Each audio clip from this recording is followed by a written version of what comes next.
Yeah. Black man unfiltered network.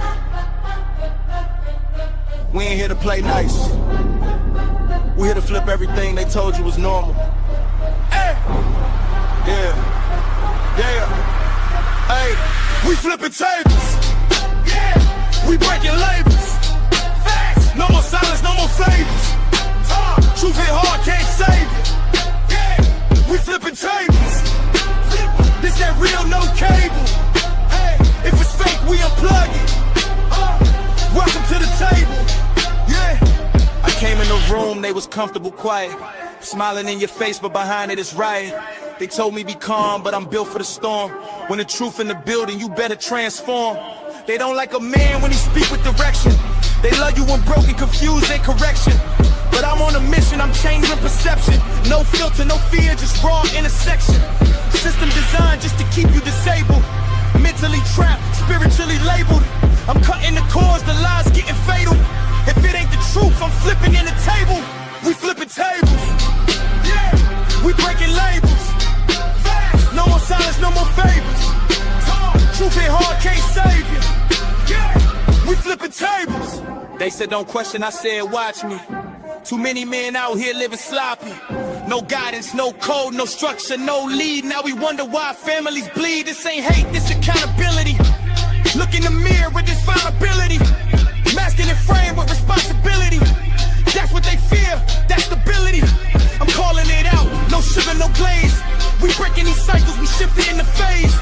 Legacy built, not lost in the maze. We done being silent, we enter a rage. This ain't just a podcast. It's a movement, it's a reset. If it's built on lies, it gotta fall. We flipping tables, no fear, no fables. Black men rise, we stable. Now we changing the label. We flipping tables. Truth is non-negotiable. Black man unfiltered. This the voice they ain't controlling. Flipping Tables podcast. Black man unfiltered network. If it don't make you uncomfortable, it ain't real.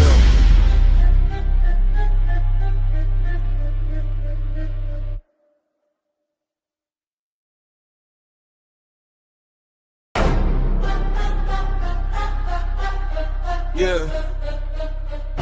Black man unfiltered network. We ain't here to play nice. We here to flip everything they told you was normal. Hey. Yeah. Yeah. Hey. We flipping tables. Yeah. We breaking labels. Facts. No more silence, no more favors. Truth hit hard, can't save it. Yeah. We flipping tables. This that real, no cable. Hey. If it's fake, we unplug it. Welcome to the table. Yeah. I came in the room, they was comfortable, quiet. Smiling in your face, but behind it is riot. They told me be calm, but I'm built for the storm. When the truth in the building, you better transform. They don't like a man when he speak with direction. They love you when broken, confused, and correction. But I'm on a mission, I'm changing perception. No filter, no fear, just raw intersection. System designed just to keep you disabled. Mentally trapped, spiritually labeled. I'm cutting the cords, the lies getting fatal. If it ain't the truth, I'm flipping in the table. We flipping tables. Yeah. We breaking labels. Facts. No more silence, no more favors. Truth hit hard, can't save you. Yeah. We flipping tables. They said don't question, I said watch me. Too many men out here living sloppy.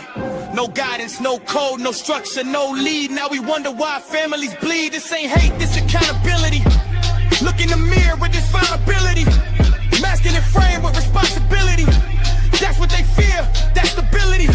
I'm calling it out, no sugar, no glaze. We breaking these cycles, we shifting in the phase. Legacy built, not lost in the maze. We done being silent, we enter a rage. This ain't just a podcast. It's a movement. It's a reset. If it's built on lies, He gotta fall. We flipping tables. No fear, no fables. Black men rise, we stable. Now we changing the label. We flipping tables. Truth is non-negotiable. Black man unfiltered. This the voice they ain't controlling. Flipping Tables podcast. Black Man Unfiltered Network. If it don't make you uncomfortable, it ain't real.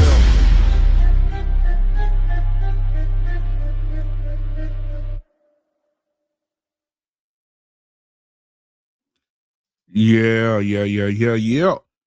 What's up, ladies and gentlemen? This is your host and the creator of this network, BMU, in the building tonight. Ladies and gentlemen, man, listen, I want to give y'all a hand clap. Praise this evening for always rocking with your boy. Man, thank y'all so much for being here tonight, man. We got a really, really good show lined up for you guys tonight. And we're going to talk about it tonight. The show tonight is becoming a stepfather the ultimate sign of masculinity? Is becoming a stepfather the ultimate sign of masculinity? Well, yeah, we're going to talk about it tonight. But before we do, I want to thank you guys for being here tonight. Thank you for being a part of this show. Guys, if you could hear me, put a 1 in the chat. If you hear me clearly, put a 1 in the chat. But I want to thank you guys for being here. Hit the like button, hit the subscribe button, share this video right now with 2 people you like and 1 person you do not. Okay. 1 person you do not like. All right. Also, when you come in the building, man, the likes are free. Just hit the like button. Hit the like button. They don't take nothing to hit that button. Okay. So again, thank you guys for being here. As you can see, if you want to give to the channel, you can give to the channel. At the bottom of the screen, you will see where you can give a super chat. And then at the Cash App is scrolling at the bottom of the screen. Okay. All right, ladies and gentlemen, let's start. Okay, let's jump right on into this thing. Listen, there are a lot of men out here who are very noble. But I want to start with the inception of stepfathers, if I may. There was a time in the world where a man would meet a woman, and that man and that woman would become intimate, and that woman had children, and the man wanted the woman so bad that he accepted children that were not his. And he would be with that woman, and he would raise those children. Now, this is the time before modern times now. Modern times has changed things, but back in the day, when a man brought a family into his home, he was able to discipline those children. He was able to teach those children. He was able to punish them for wrongdoing. He was able to be a leader in the house. The woman rarely said anything because back in the day, if we talk about it, back in the day, the women respected the men at an all-time high. And now, even when men were married and they were out at war, out of town, the women would stay home and then after midnight get down with other men.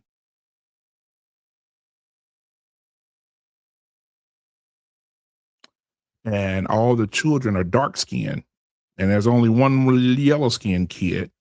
Those fathers didn't complain. They just raised those children. And they whipped those children into submission, and those children together.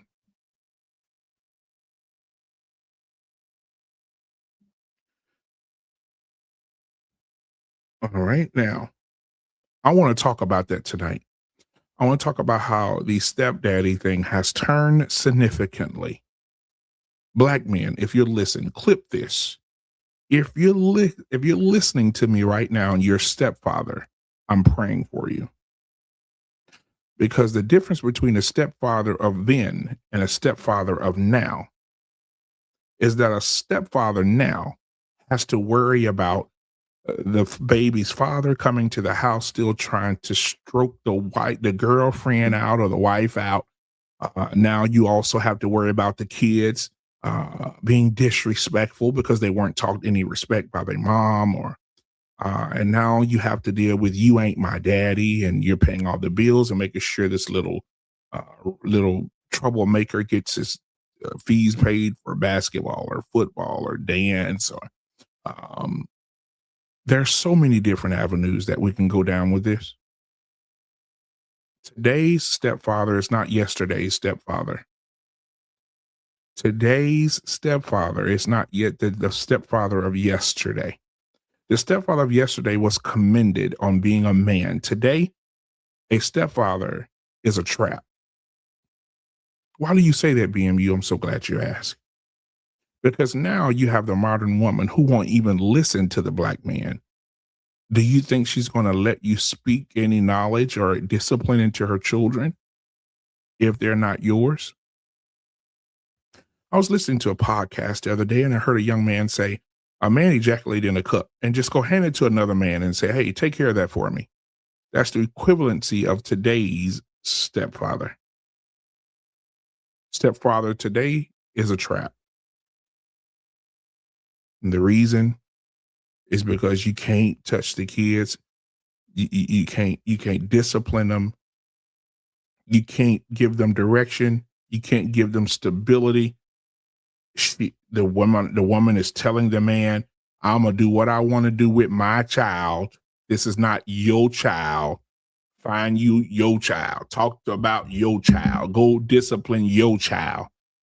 What man out there wants to deal with that? How many men are out right now at home, sitting in your recliner, listening to a teenager or a young boy or girl disrespect their mother, and ain't nothing you can do about it in your own house, because you know that sex gonna be cut off from you, and she's gonna tell you to mind your damn business while her kids are disrespecting her? Isn't it funny that you people, you men, I'm not gonna say people, you men will continue to be with women who have children that are not yours? I recommend that every man gets with a woman who has no children. If you get with a woman who has no children, then you can start your own tribe and you can raise the tribe in which you see fit. It's already hard enough trying to raise your biological. Can you imagine trying to raise a child that is not yours?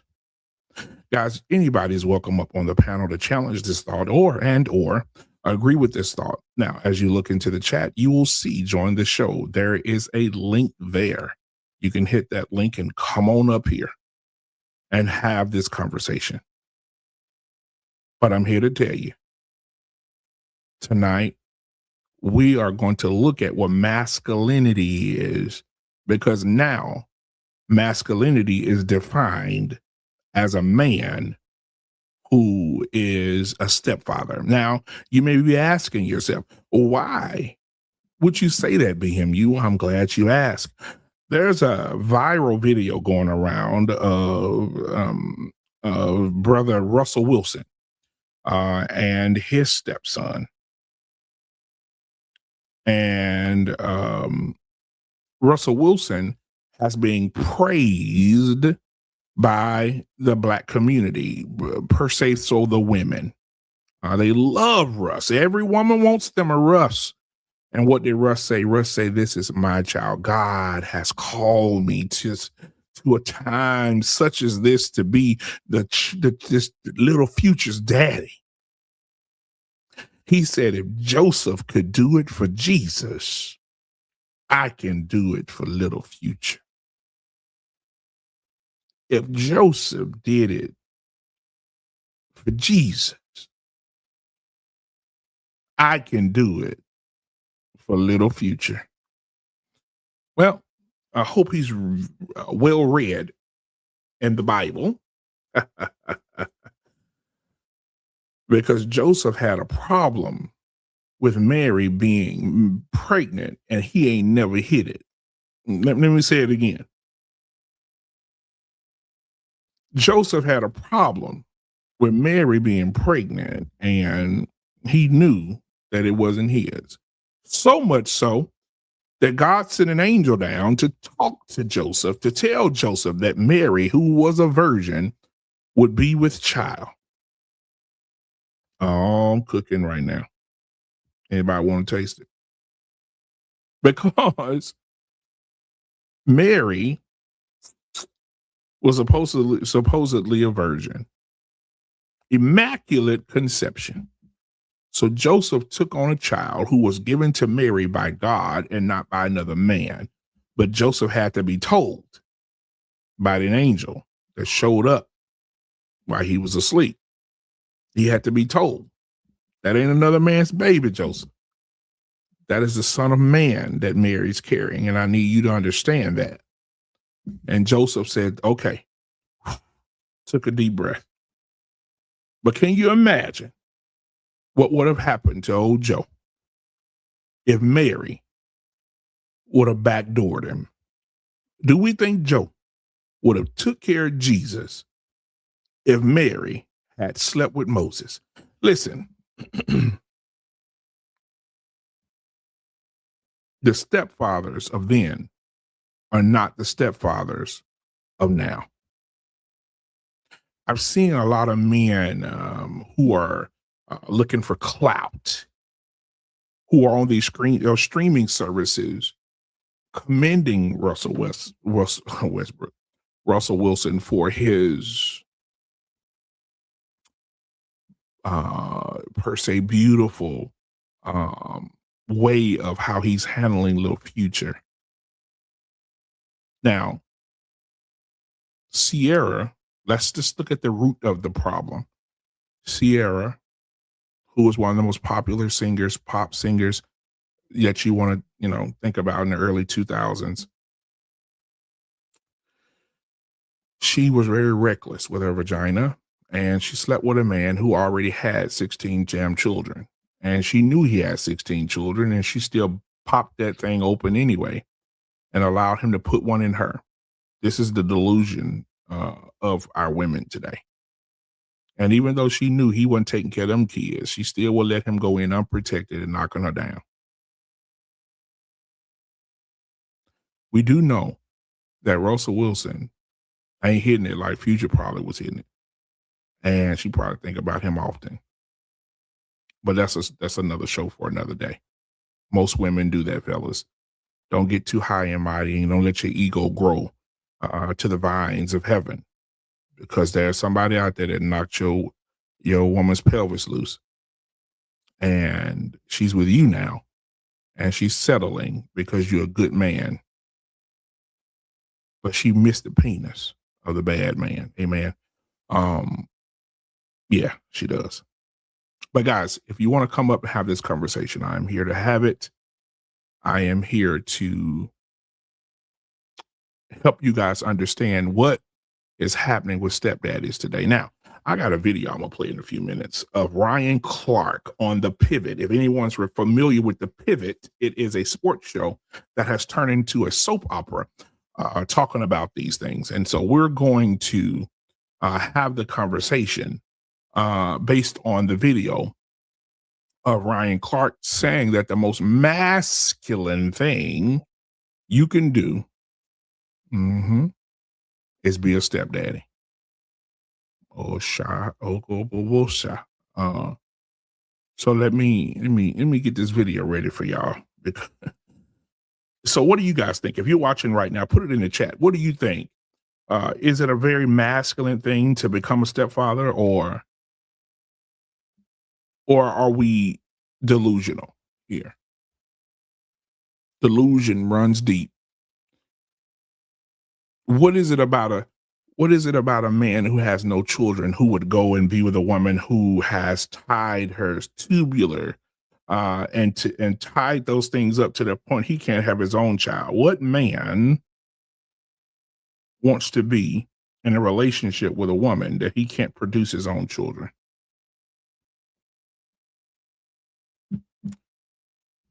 What kind of man?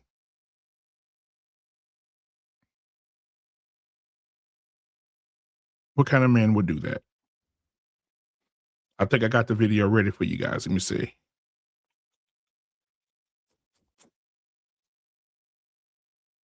And I don't think Sister Sierra gets any accountability when it comes to Little Future on how Little Future was conceived. She really gave that thing away and gave it to the wrong person, and which we all knew it. She knew it. She knew it. I mean, how could you be with a man and know that he got all these women pregnant? He not taking care of them. What makes you so special? Even when Russell Wilson was talking about listening to Russell, how do you feel about Russell Wilson waiting till he married Sierra to have sex with her? Like she was a born again virgin or something. Hell, I don't know. And he said, well, I ain't have to wait until I married her. But that's a story for another day. That's a show for another day. I want to play this video. Let's see. Where is it at? All right, I got it, I think. Here we go. And we're going to take a look at Brother Ryan Clark giving Russell Wilson all the props in the world.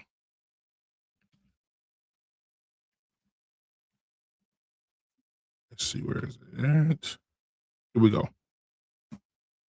The way that he has taken care of his family and the way that he stepped up in that young man's life is the most masculine thing a man can do.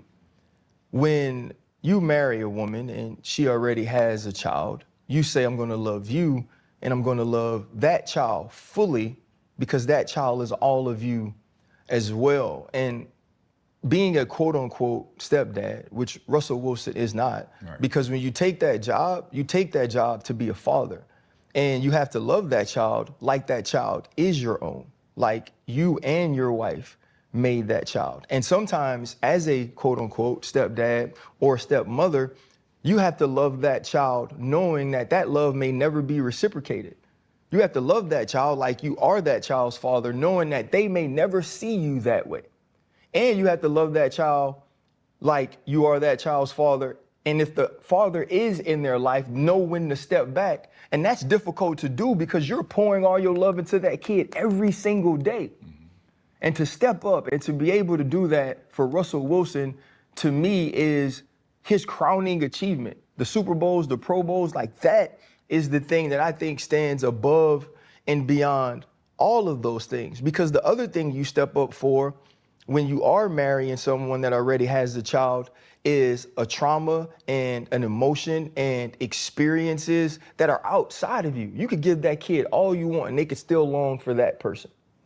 That kid could deal with seeing you with your other children. And so you have to love him more, right? You have to step out yourself more. You have to show up more because you never want them to have to deal with the trauma of maybe not having their father, their parents not being together, and also not feeling like a part of your family.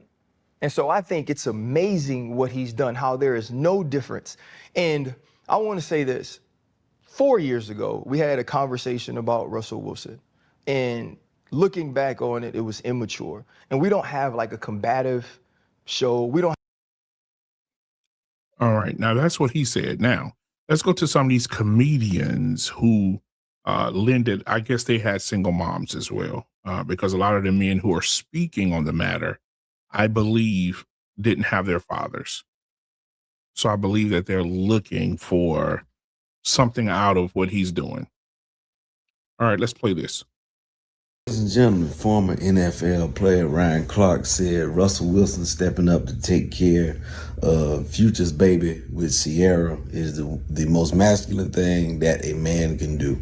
Now, men, I know some of y'all gonna disagree with this because y'all are, we live in the post-Kevin Samuels era, and everybody done made it clear, ain't no man trying to take care of another man, baby. But I will say, I have to agree with this statement. That is about the most masculine thing that a man can do, stepping up to take care of another man's child, especially if the situation is right. And it's hard. It's a gamble. But if that woman who has that child said, look here, you're going to have to respect this man, This man is taking care of you, taking care of me. We under his roof, you eat his food, and you're going to have to respect him as a man. No, he's not your biological daddy, but your biological daddy off doing whatever the hell he want to do. And this is it. This the man. I love him, he loved me, and guess what? That man loved you. So now, you know, that's different. That ain't the same as, you know, you taking on another man's child, and every time you try to raise the child or you say something that's gonna benefit the child, don't be talking to my baby. That's my child. You ain't going. And then, but they always call you to bail his little ass out of jail. That ain't the same thing. That's not the same thing.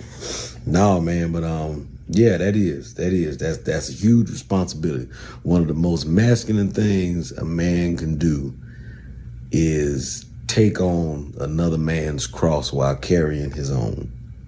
Because the opposite of masculine, one of the most I won't even say feminine, but the least masculine thing a man can do is not take care of his own children. The Bible says you don't take care of your kids, you lower than a dog. And that's true, because a dog takes care of their children. So if you are a human male or a human being, period, and you don't take care of your kids, ladies and gentlemen.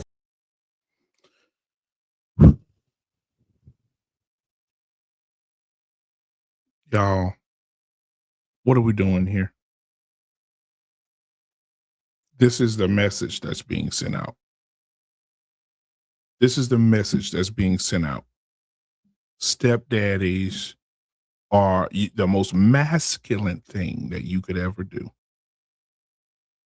is be a stepdaddy. Ladies and gentlemen, welcome to the show. Yours truly, Mr. R. Payne. What's going on, brother? What's happening, man? Man, what's going on with you? R. Payne, did you get a chance to see the videos? Yeah, I heard the bullshit that these guys are talking, man. Listen, you know, I think the Sierra Russell Wilson example is one of the worst examples to talk about stepdaddyism ever. I agree. Because there's nothing about those people that are common. Not Sierra, not Russell Wilson. I mean, they don't even relate from, you know, the common pressures. But let's put that aside. First of all, Ryan Clark is an asshole, if you ask me anyway. Right. He's way more educated than his intelligence level. And to say, and this last guy who said, you know, what's the least masculine thing is not taking care of your own kids. Right. But the opposite of that is not taking care of somebody else's fucking kid. Hey, come talk to me. That's not the opposite of that. You know what I'm saying? So it's, you know, to hear these guys, listen, a man who steps up to be a stepdad, okay, you want the woman so bad that you're willing to take on the burdens that she came up with from another man. That's all that is. And you hope that in the process, that kid at least doesn't grow up to resent you. You know, give you some flowers. You love that kid. Now, if you're going to take on that responsibility, what else are you going to do but try to love the kid? Right? But the real motivation for you is to bang out his mother. Yeah, I agree. That's the first motivation. It's not because I want to take care of this fucking kid. It's because you want to bang out his mother. You know, so that's not twisted. Russell Wilson wanted to bang out Sierra. She just happened to have a baby with her. That was probably easy to love. And I think if you're a rich man like him, it's not a big deal to put a young man or her kid in the fold, right? Because that kid there's no desperation around Future. If she was a single mom without Russell Wilson, that kid would still have a better life than 90% of any other kid. I agree. You know what I'm saying? So it's not like no real big burden for this guy with his 8,000 square foot home to take care of somebody else's little baby, while Sierra is a willing woman to give him 3 or 4 others. Yep. You know, and maybe it look like Little Future's like easy to love, right? I mean, come on, they don't have the kind of pressures of life, you know, and we don't really know what Future has, what kind of relationship he has with his father. I don't even know. I don't know what. Yeah. They never talk about it. They never talk about it. Exactly. So I mean, it's not no great shakes. I mean, I did a thing with Russell Wilson on your channel. Yeah. Right. And so we gave him his flowers. I mean, he acts like, but it is true that it was easy, that he doesn't show any differential between Future. He gets flack for that from some people. But this going overboard on how extra masculine he is because he's a stepdad, it's just pure bullshit. I agree. It's just bullshit, man. But let's go back to this. The most masculine thing a man can do is be a stepfather. What are your thoughts about that? Well, listen, I mean, I hate to even discuss it, but where do you get that from? I mean, this, first of all, it's antithetical to nature, because usually males of any species kill, they delete the offspring of other males. Mm-hmm. Right. So when a man takes on somebody else's kid, it's not the most masculine thing. It could be what you call, what's the other word? Honorable, maybe. But there's nothing extra masculine about it. It's honorable. It's something that you decide to do, but it doesn't make you more of a man because you're taking care of somebody else's kid. That's just ridiculous. It's absolutely, and it's something that a woman would say. A woman with 6 kids from 7 baby daddies. It's something that they will say. To hear men say that shit is crazy. Yep, I agree. So it's just crazy. Now, I want to, because I know the people in the chat, I want to hear what they have to say. Human comparing themselves to animals. Shaking my head. What you got to say about that, R-Pain? You know what? Newsflash: we are animals. We're the apex animals on the planet. What are you talking about? They say that's the human thing of you to do. And another thing, we are subject to nature, believe it or not. We all have nature. It's not like we're separate and apart. We have wills to do the right or bad thing, but we're not apart from nature. And the further we get from that, the worse the world becomes. Anyway, so that's my philosophy. All right. Well, I'll say this. Anybody in the chat that disagrees, that wants to come up, it is a link in the chat. And y'all can come up here and argue the point. But what R-Pain is saying is very much true. You're basically taking on the responsibilities, and you're taking on basically this responsibilities of dealing with a child that is not yours, who will probably grow up and resent you. Well, even if they don't, still doesn't make you more of a man, right? Even if they don't resent you, even if they love you, it doesn't mean that you're more masculine because you took on that burden, especially when your initial motivation was to bed his mother or her mother. I mean, let's not put all this altruistic bullshit on it. You're willing to take on the burdens this woman is carrying because you want that woman. So it might sound harsh, but it's true. Any man coming up here say that's not true, it's a lie. It's a lie. Hey, now, I know you're not a stepfather, R-Pain. No, I'm not. Yeah. To all the stepfathers out there, man, shout out to you who may be dealing with it right now. I know a lot of them are suffering in silence. A lot of them are suffering in silence. And so dealing with a child that's not yours and they're disrespectful, then when you try to check them, the mama is telling you, don't you say nothing to my child. Right. Don't you put your hands on my child. Don't you take my child. No, don't you. And they're in your house eating your food with your lights and your water, your Hulu, your Netflix, and you can't tell them nothing. You can't correct these kids.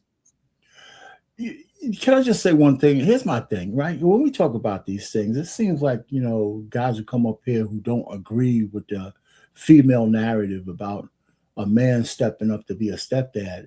Like I said, I could admire somebody being a stepfather, right? because they actually are taking a chance with their life in terms of their, I hate to say, but their feelings, their emotions, right?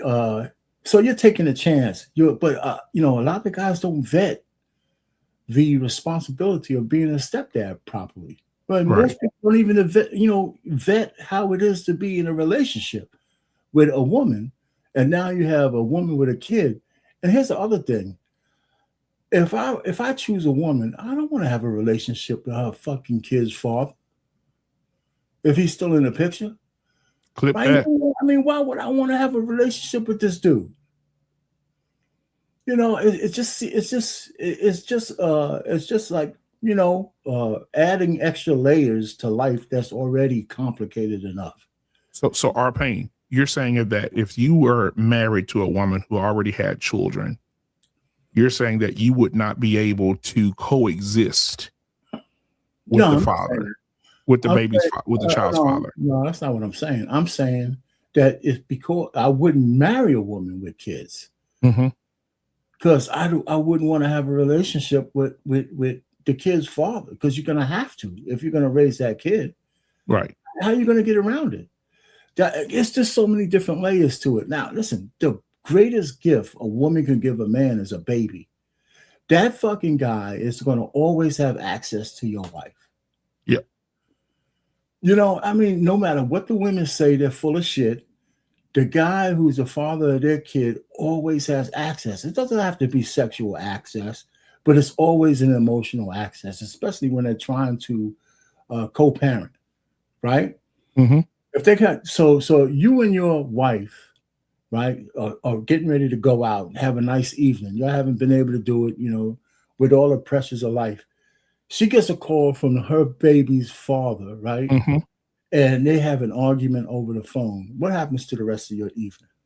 Gone, done, exactly. out of there. Because some asshole got her all riled up. Yep, I agree. So I mean, I just think it's just stupid. Now, and the reason why I'm saying all this is, it's not like I didn't have a few girlfriends who had kids. I've been through a couple of relationships with women who had kids. And I just knew we couldn't get any further, not because I didn't like the kid. It just was an extra complication. Because what happens in your home, another man comes to your home and says, our pain, don't say nothing else to my son. Right. Or it's just crazy, man. It's crazy. And, I come from a generation where a lot of black men were stepfathers. A lot of black women were stepmothers. From my generation, it was all over the place. Right. But back then, though, first of all, definitely women were a whole lot more appreciative of men back then than they are. I said that earlier. Mm-hmm.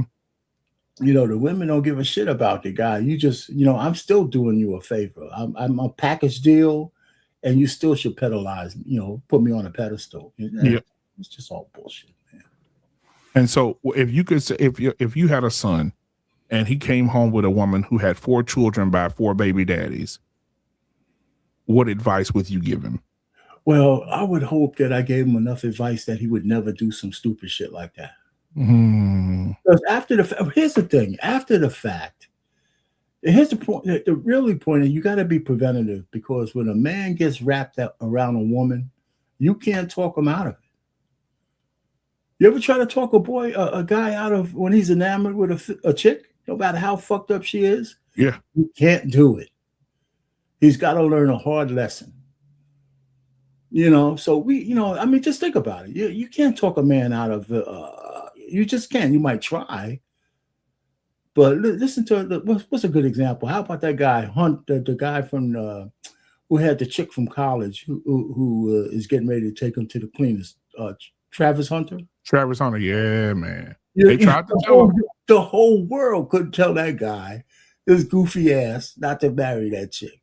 They tried to tell him. He didn't want to listen. Right. She babied herself up real quick. She got that contract, and forget it. Yep. And now she's going to take his ass to the cleaners. No doubt about it. Because now she's pregnant. Well, or no, she had the baby already? Yeah, she had a baby already. Yeah. damn. Yeah, he out of there. So she's locked in, you know. So I don't know, man. It makes us talking about this thing sound real harsh. You know, more power to the guys who want to be stepdads. But let's not, you know, the only reason why we sound harsh is because let's not put some extra virtue to that bullshit. Right. You know, come on. You know, you want the woman bad enough that you're willing to take on her children. And that's the first. Just let's be truthful about it. Let's be true about it. Well, if the women probably right now will whoop your ass, are paying because they feel like you're interfering with their livelihood. And what do you say to the women that tell you, Arpain, hey, Arpain, I had 4 kids by 4 baby daddies, but now I've been delivered. I'm no hoe no more. I want to be married to a really good man who makes really good money. Am I able to, Arpain, are you saying that I can't get a stepdaddy for my 4 kids who have 4 baby daddies? Nah, you know what? Unfortunately, she could. There's no shortages of simps out there. The fact is that no, you can't put a negative laundry list against a woman where you can say there's no man for her. It might not be the man she wants, but there's always a man who'll be a taker. Always. You know, so I just say, you know, listen, you know, it's the funny thing is I just started seeing a stream of women, single women, who sound just like me, that they will never get into a relationship with a man with kids. Right. You know what I'm saying? They say, I don't want no baby mama drama. I don't want to split his income.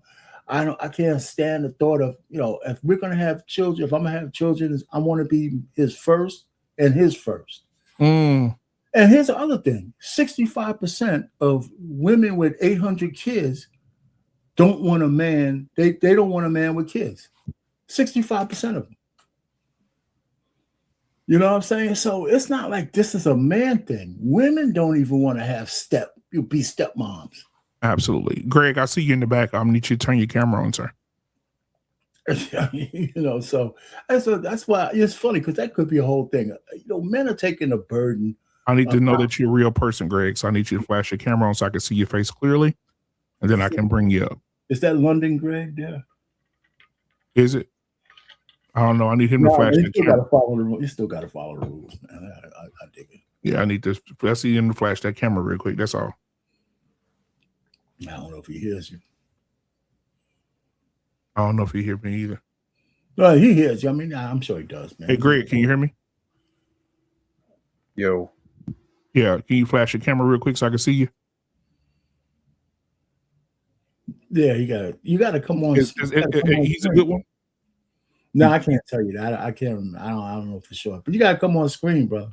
Greg, can I see you? Got to come on camera. You don't want to. Yo, sorry. Hello? Yeah. Can you flash your camera on for us so I can see your face? I don't think he got a camera. I don't know. You got to come on camera, man. Yeah. Yeah, he just sent me a private chat. Let me see what he's saying.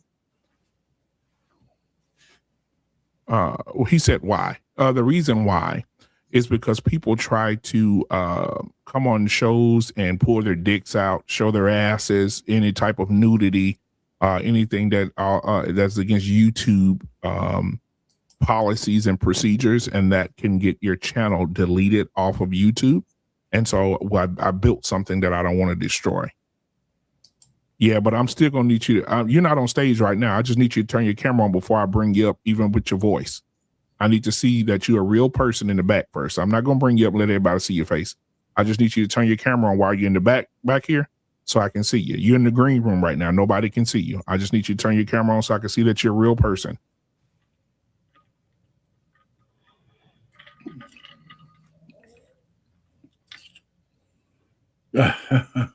He's going. Exactly. When you do that, that means you have the agenda. Stay your ass out of here.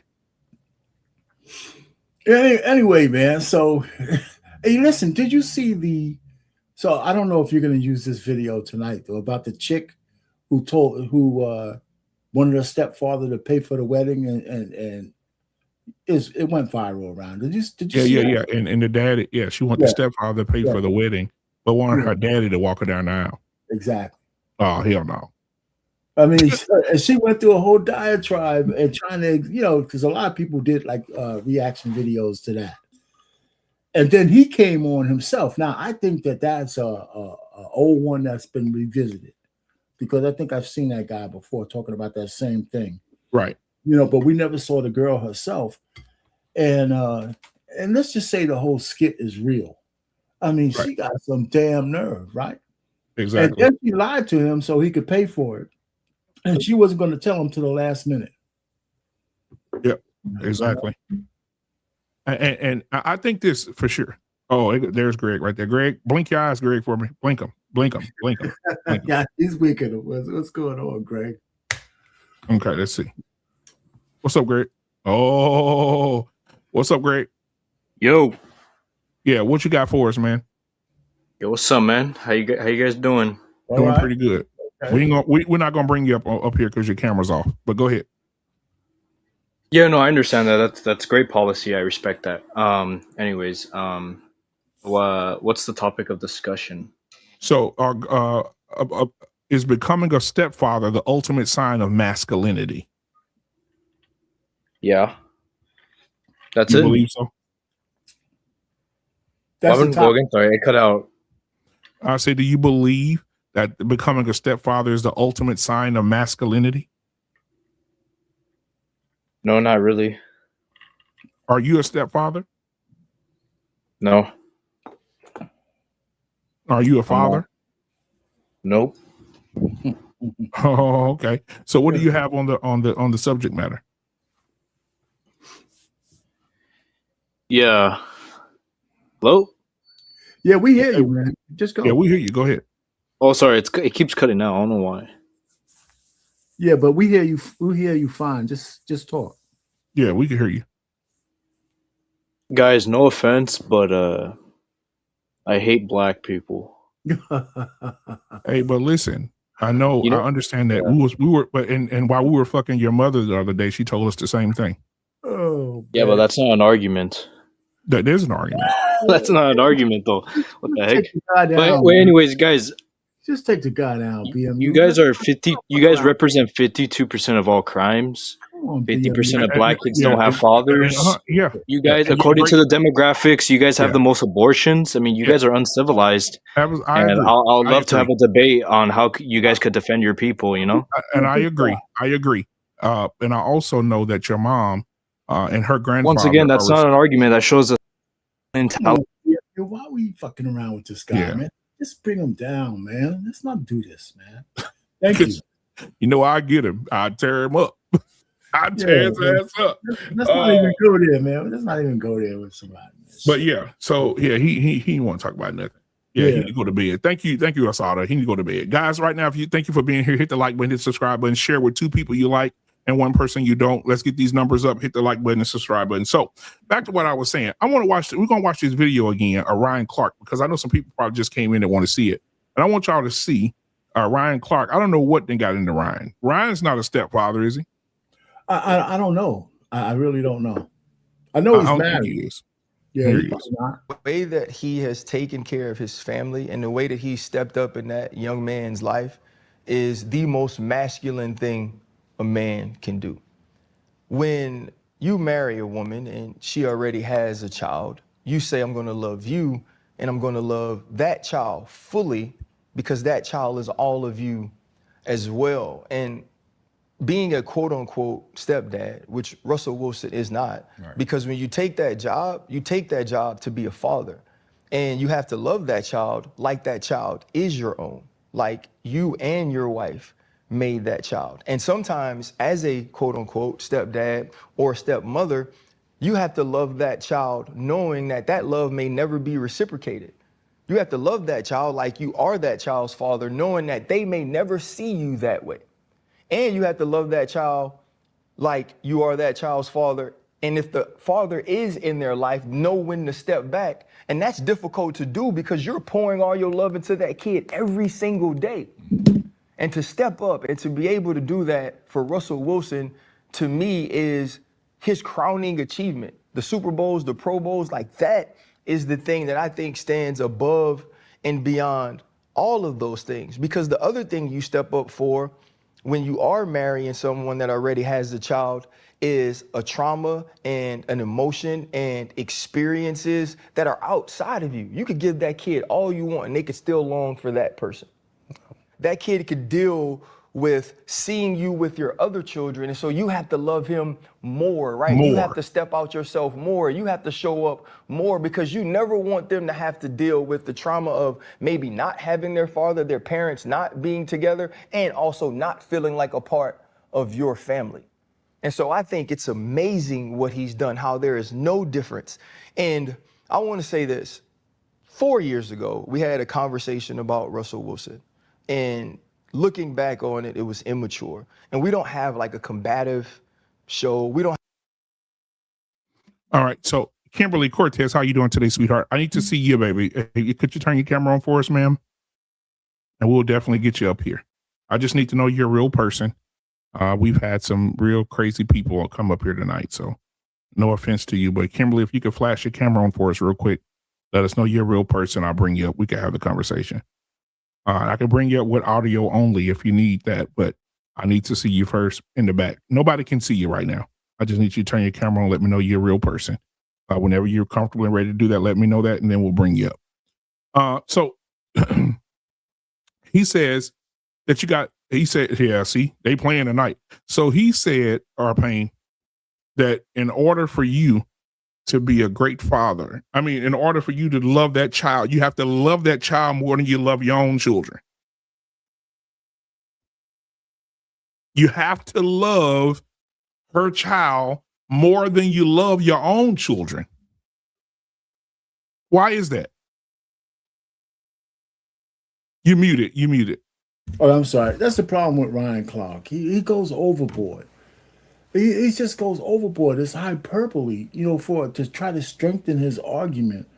And it's stupid. You don't have to say that. I would agree that if you're going to be a good stepdad, you have to make no distinctions between that kid and your own kid, and your own kids. And I don't think that that's really that hard to do. If you resign yourself to be a stepfather, I don't think it's right. For example, like I said, Russell Wilson and Sierra are not good examples of this because it's an easy transition for them, right? So I don't see any real hardship for Russell Wilson to be a stepdad to Future. You know what I'm saying? Because his mother is ultra successful with or without Russell, and he looks at marrying her as his crowning achievement in terms of the woman to pick. And so it was an easy transition to have that son. And he had that son with him probably a couple of years before they had their first kid or some shit like that. So right, you're right. I don't think it was that difficult for Russell Wilson to be a stepfather. So to use him as this pinnacle, I don't think it really mirrors what's going on in society that well. I think it's just an easy transition for him, and that's my take on it. So okay, Tyrus is in the building tonight, man. What's going on, brother? Good evening, gentlemen. What's going on, Antoine? In the building tonight. What's going on, my boy? What's going on, BMU? What's going on, man? How's it going? It's been a while. Tyrus, what's going on as well, bro? Don. So Tyrus, did you guys get a chance to see the video of Ryan Clark? Yeah. Did you get a chance to see okay, so did you get a chance to see it, Anton?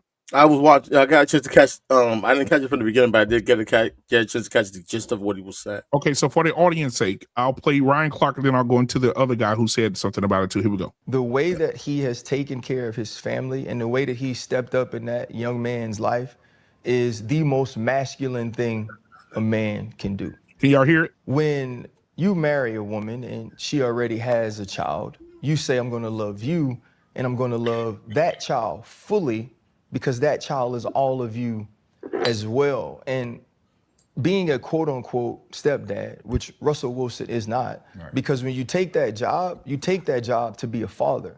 And you have to love that child like that child is your own, like you and your wife made that child. And sometimes, as a quote unquote stepdad or stepmother, you have to love that child knowing that that love may never be reciprocated. You have to love that child like you are that child's father, knowing that they may never see you that way. And you have to love that child like you are that child's father. And if the father is in their life, know when to step back. And that's difficult to do because you're pouring all your love into that kid every single day. And to step up and to be able to do that for Russell Wilson, to me, is his crowning achievement. The Super Bowls, the Pro Bowls, like that is the thing that I think stands above and beyond all of those things. Because the other thing you step up for when you are marrying someone that already has a child is a trauma and an emotion and experiences that are outside of you. You could give that kid all you want and they could still long for that person. That kid could deal with seeing you with your other children. And so you have to love him more, right? You have to step out yourself more. You have to show up more because you never want them to have to deal with the trauma of maybe not having their father, their parents not being together, and also not feeling like a part of your family. And so I think it's amazing what he's done, how there is no difference. And I want to say this. 4 years ago, we had a conversation about Russell Wilson. And looking back on it, it was immature. And we don't have like a combative show. We don't. All right. What are you guys' thoughts? Yeah, I agree with what Payne said, man. Like the hyperbole by Ryan Clark was just over the top. Like he said a lot of good things. You did not have to make the claim that being a stepdad is the most masculine thing you could ever do. Right? Again, it's a masculine thing to do. It's awesome. It's an awesome, like, it shows your character, right? As somebody who grew up with a stepdad when I was 4, I treat him. That's my real dad. Nobody can tell me different. He's the one who instilled all my values and my critical thinking, my comprehension, all that shit. You know what I mean? So I also don't need to disparage other men and be like, yeah, my dad's more masculine than all of them. You know, like, yo, I love my dad. I appreciate it. You know what I mean? Yeah, I agree with you. I think they are putting this thing up like it's like Russell Wilson is doing something that it's God worthy. Like he's just, man, he's you know, they've already said that Russell Wilson is the best man on the planet. The women love him because they said Russell Wilson took a whore and turned her into a housewife. Took an industry whore who was having sex with Reggie Bush, who was having sex with her producers, her writers, people who elevated her. Future ran through her like a hot knife through butter. She knew Future had 12 children by 12 women. She still let him have sex with her unprotected. So she's very irresponsible.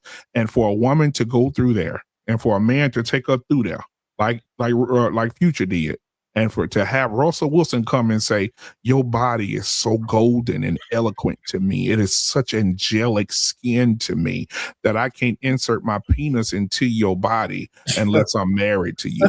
I got to marry you before I have sex with you. Well, I knew then that he was delusional because this woman has been hung up like clothes in the South on a clothesline by every man that she's come encounter with, and you seen value in that, and you said, I'm gonna wait to have sex with her. I'm gonna wait. I'm gonna hold out, and I'm not gonna have sex with this woman until I marry her because her body means that much to me.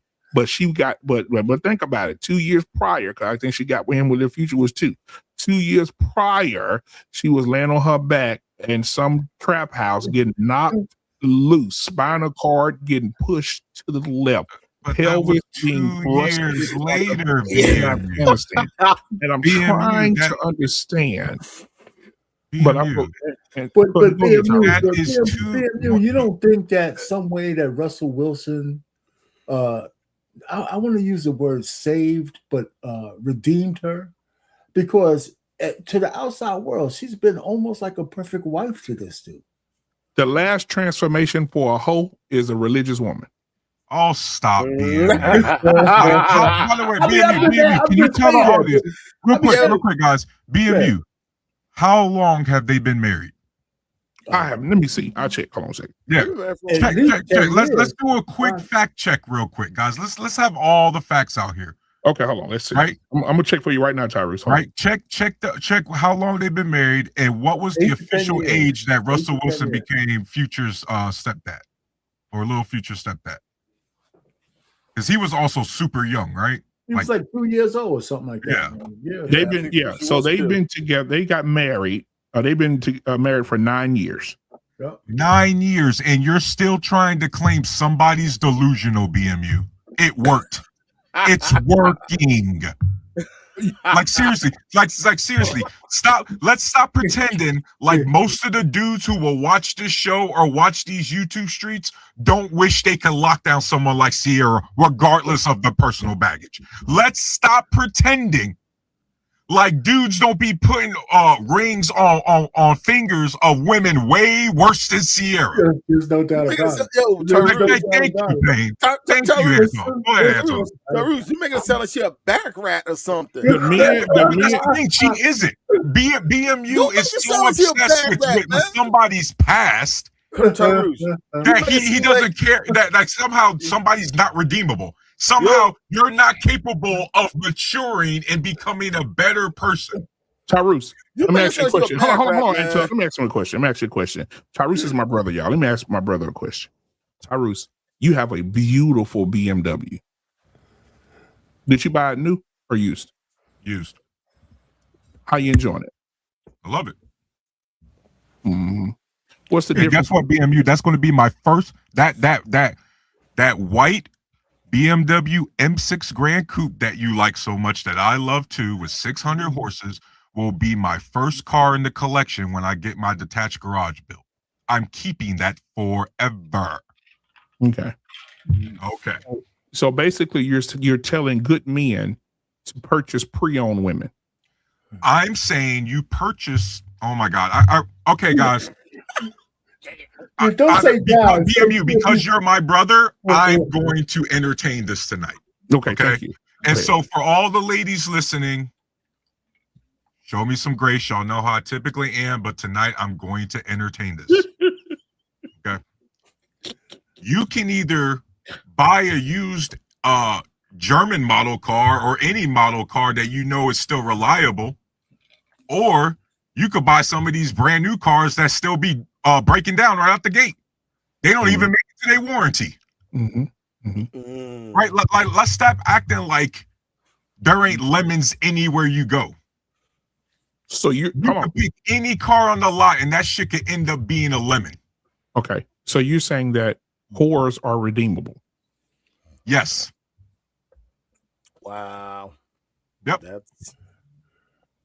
If you're gonna, and you know what, Anton, real quick, I'm gonna let you rock, Anton. But the reason I say yes to BMU is because by his logic, Sierra's a whore. I don't agree with that, but by his logic, Sierra's a whore, and she got successfully converted.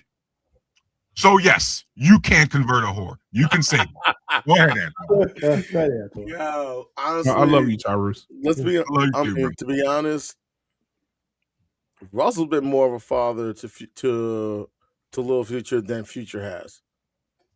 Let's be honest. Let's put it out there. Hold on, wait. How did Little Future get here? Oh, we all know the old-fashioned way. Irresponsible vagina.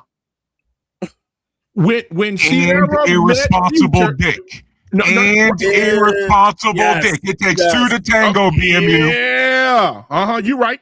But then, responsible hold on, I got a stat for you here. Let's see. Go, keep talking. Got something for you. Go ahead, keep talking, Anton. No, and that's what it is. Russell has been more of a father to the child than Future has. Future knows how many kids he has and how many exes he has, and for some reason, it's like he just don't care. Russell has been basically doing more of the fatherly role to that child than Future has. So Future can feel a certain way, however way he wants, but are you there? Are you involved? And it's not just paying child support. It's about all the little things too, as well as the big things. And if he's not doing that with this child, is he doing that with the other children too? Now let me say this too. Hold on. On this, I gave you the link. Okay, I sent it to you directly. Okay, you playing with my nuts, my balls are moving too. But listen. When it comes to this whole Sierra and Russell Wilson thing, my thing is this simply. Okay, Russell, when Sierra met Future, she knew he had 7 children with 7 different women. Seven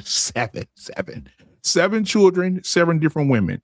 You mean to tell me it's not bad decision making on her part to look down at that penis with nothing on it and let that penis skeet up in her after she see that he ain't shit with the other 7 kids? You gonna allow this man to raw dog you and get you pregnant? Yep, she absolutely did that, BMU. You know why? Because Future looked at Sierra, and despite the fact that, according to BMU, Future knew she was an industry pass around. Future knew Sierra was the morale booster in the industry, and yet he raw dogged it anyway and got her pregnant. Well, that didn't mean BMU. But one of the things that he said was this. One of the things that Future said was this. I don't like Future. I think the nigga gay, to be honest. But one of the things not a deal. Whoa. If a nigga, hold on. If a nigga out here spreading dick like that, and he having all these kids, and then he have a song that says he sucked dick, he's gay. Second of all, he got a song that said he sucked dick. No way, dude. I'm gonna send it to you right now. I'm gonna play the first 5 seconds so y'all can hear it. All right, yeah. Yeah, I'm gonna let you hear right now. You niggas think I'm playing? Shit, I heard that. This is my first time hearing this. Yeah, I'm gonna show you. Where is it? Here you go. The name of the song, Kodak Black. Everybody know who Kodak Black is? Yeah. Kodak Black said, I called Future and said, Future, were you on that powder when you did this song, when you said you sucked dick? And he said, Future didn't remove it. So that's Future problem. So let me let y'all hear. What's the name of the song? Oh, Jesus Christ. Hold on. Y'all keep talking. I'm finna mute so I won't be playing the wrong thing. Hold on. One of the things I do think, fellas, is that Russell Wilson, in some ways, redeemed Sierra, because if the story is true that he wouldn't have sex with her until they got married, I think that changed her a little bit since she was passing herself around so easily, and because to the outside world, she seemed like a perfect wife to this fucking guy. She gives him all the kids he wants. I think they're on 4 kids now.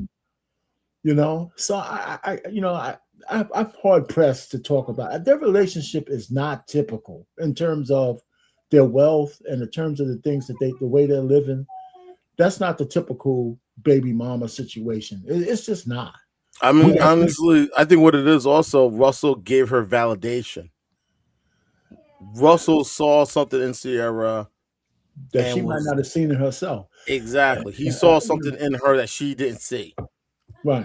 And he was just the right kind of guy for that. And here's another thing, and this is for all the men out there. We got to stop acting like we're so butt shit hurt when our women have slept with somebody else before. Everybody, I mean, I can't stand it, man. We all, except women who've been bust down by somebody before. You could probably count on one hand everybody who has a wife who was a virgin these days. No, that's facts, bro. That's facts. That's true. That's a straight up facts, man. That's true. Unfortunately, BMU, I looked it up, and he absolutely said it. We got a lady in the building tonight. We have Miss CB in the building tonight by audio only. Can you hear me, C? I can hear you. Can you hear me? Yes. I've been knowing this young lady since we were in probably elementary school. Beautiful lady. She just graduated college again. And she is, could you tell the people what you do? What are your expertise? I am a social worker, licensed in 5 states. I do behavioral health and I do substance abuse. Absolutely. That's what I do. Amazing woman. So I want to bring you in because, it's always good to have a pleasant voice on the panel when we're doing this. What are your thoughts on what we're talking about tonight from your perspective? Well, I was trying to catch up, but from the Okay. topic being, is becoming a stepfather the ultimate sign of masculinity? I'm going to say no, because it can reflect maturity and responsibility, but I do not think it's the ultimate sign of masculinity. Okay. And by me saying that, being maturity and responsibility, because for one, you're taking care of a child that's not biologically yours. You're providing stability and protection, showing commitment, and choosing to stay even when you don't have to. So it's basically a choice. It's not a requirement. Yeah, we agree. Anybody want to respond to That's that? just my opinion. That No, sounds I agree. I said No. the same thing when when you asked me. I have my two eldest daughters are from foster care, and I've been the dad to them. I've been that strong male figure to them that they, no hesitation. They don't call me by my first name. They call me dad. No hesitation whatsoever. And when we first started, it was like, I know I'm not your father, but give me a chance to be your dad. And I told them, when you feel ready to call me dad, you will know. Let me say this. Let me take a deep breath. Guys, I know a man right now, he would not come on this show tonight. And I begged him, please tell your story. He said no, because he don't want to be exposed like that. I know him. Sierra, you know him too. I know a man right now who has a stepchild that he's raised from the time she was 5 years old.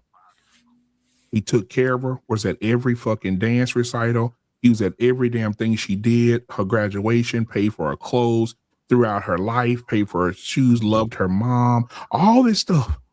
As soon as she graduated high school, she said her life is incomplete because she wants to find her deadbeat daddy and have a relationship with him. I've heard about those. Listen to me. You've invested from the time this child was 6 years old up until the time she graduated high school. And she says at the end of her graduation, she says, fuck you. I want my daddy. I want my real daddy. And I want to go find him. I don't care if he ain't claimed me. And he said I wasn't his. And he said he's a deadbeat and he didn't want to be in my life. I want him. What does that do to the man who's invested his financially, emotionally into this child? That probably really going to make that man feel very insecure. And as a son who also longed to know his biological dad, I can only imagine the range of feelings and thoughts through my dad's head when I wanted to get to know my real dad or have a relationship with him.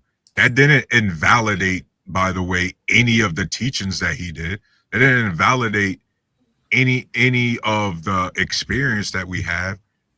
But you just, as a kid like that, BMU, you just have a natural wonder about who this person is, right? Like, do I actually have the mannerisms like him, or are we nothing alike?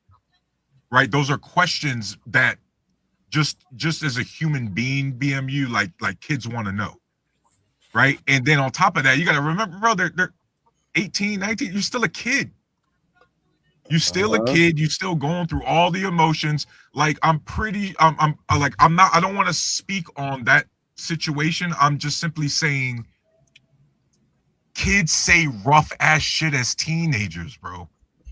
You know what I mean? And but there's always going to be that sense of, I at least want to look this guy in the eye and be like, why? Yeah. Well, yeah. Why did you bring it up? I think it's a natural thing. Arpain said earlier, there is a video of a man who went very viral, and he was paying for his daughter. You know, he's a stepchild. He's been raising her since she was a kid.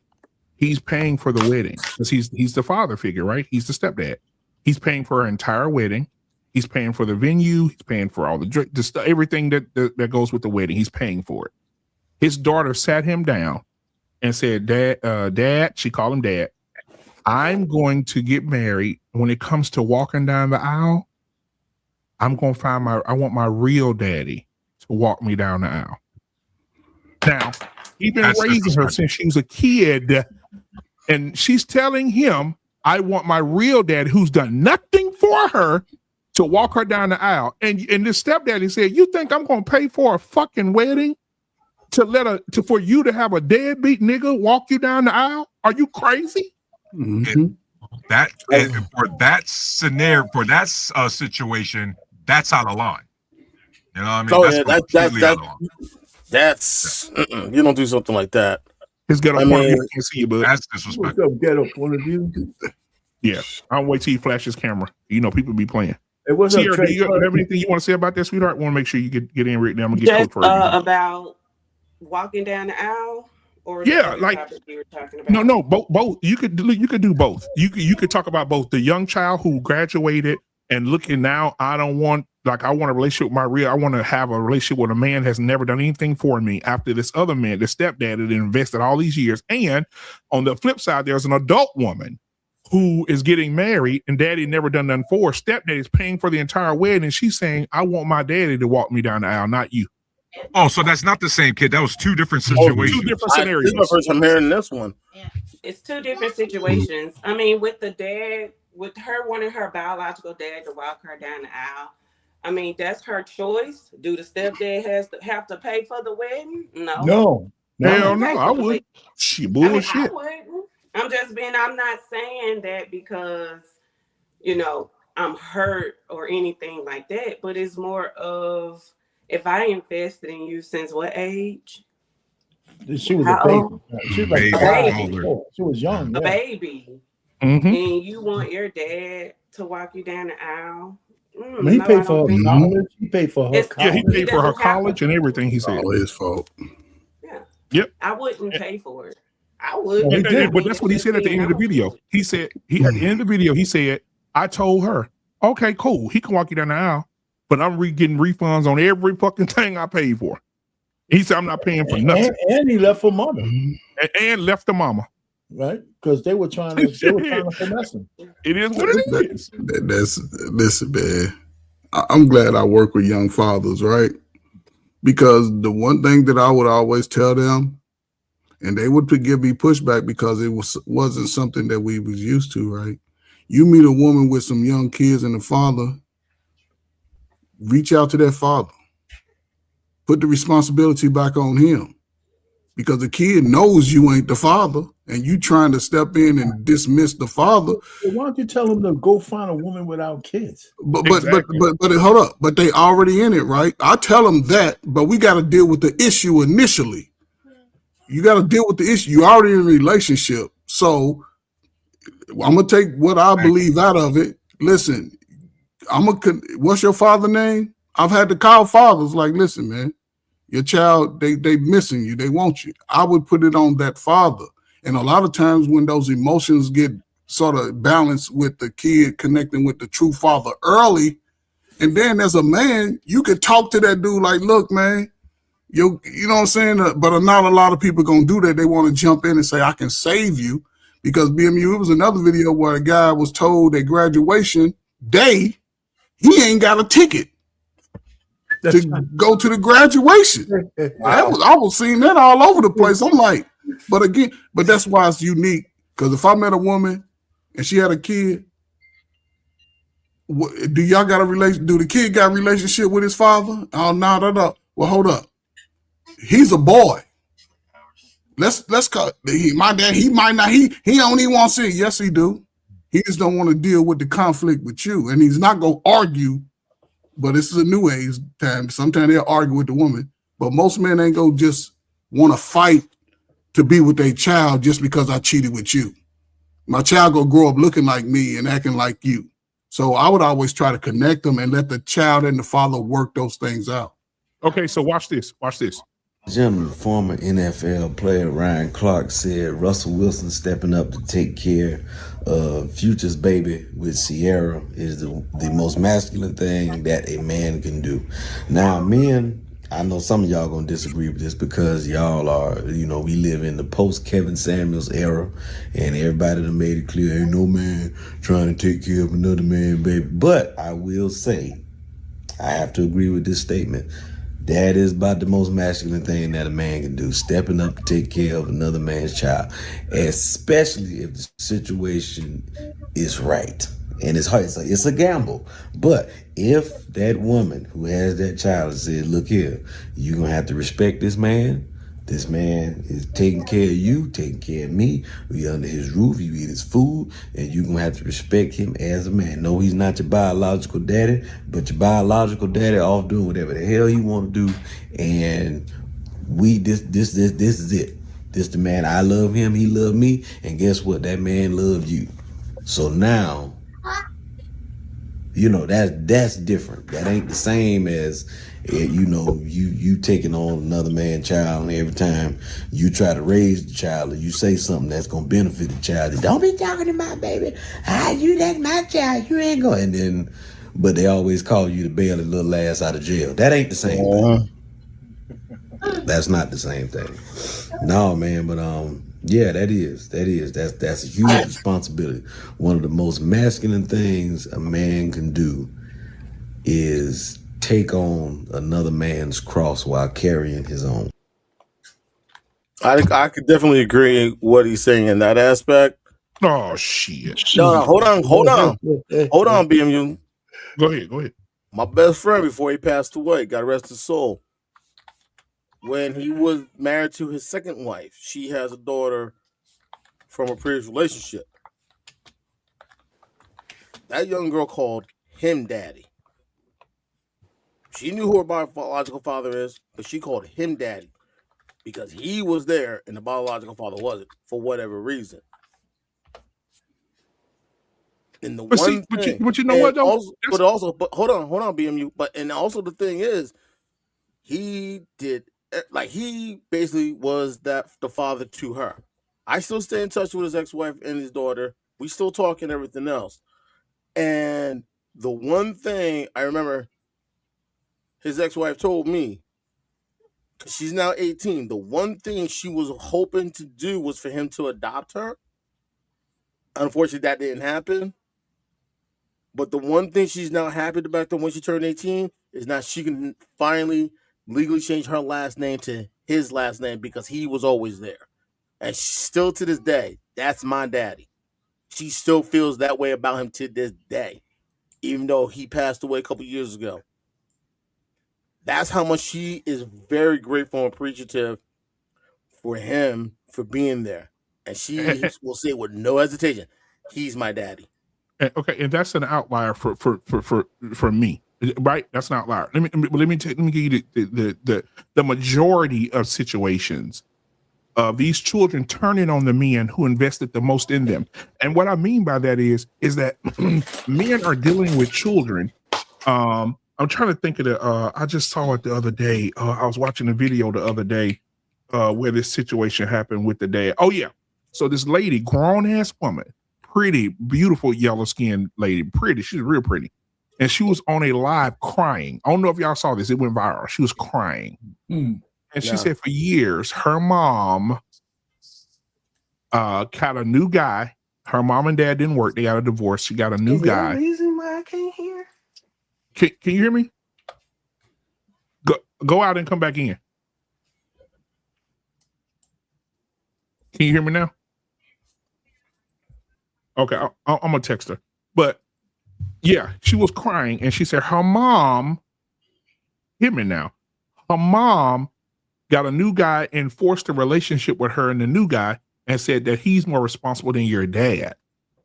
She said she just found a box of letters and a box of things that her mom kept that were sealed from the time she was 9 years old. her daddy writing letters saying, "Baby, I miss you. I love you.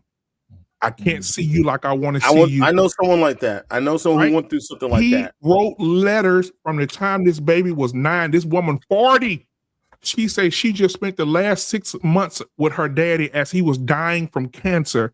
And the entire time, her fucking mama lied to her for fucking 20 years, damn near, and said her daddy was a deadbeat. He wasn't shit. She said she cut him off completely. She ain't had no relationship with him. She said she would see him and go the other way for 20 years until she cleaned out her mama's house because she was moving and found the damn letters and stuff that the boy bought her. He done sent her birthday cards and sent her happy graduation. He didn't even get a ticket to the graduation.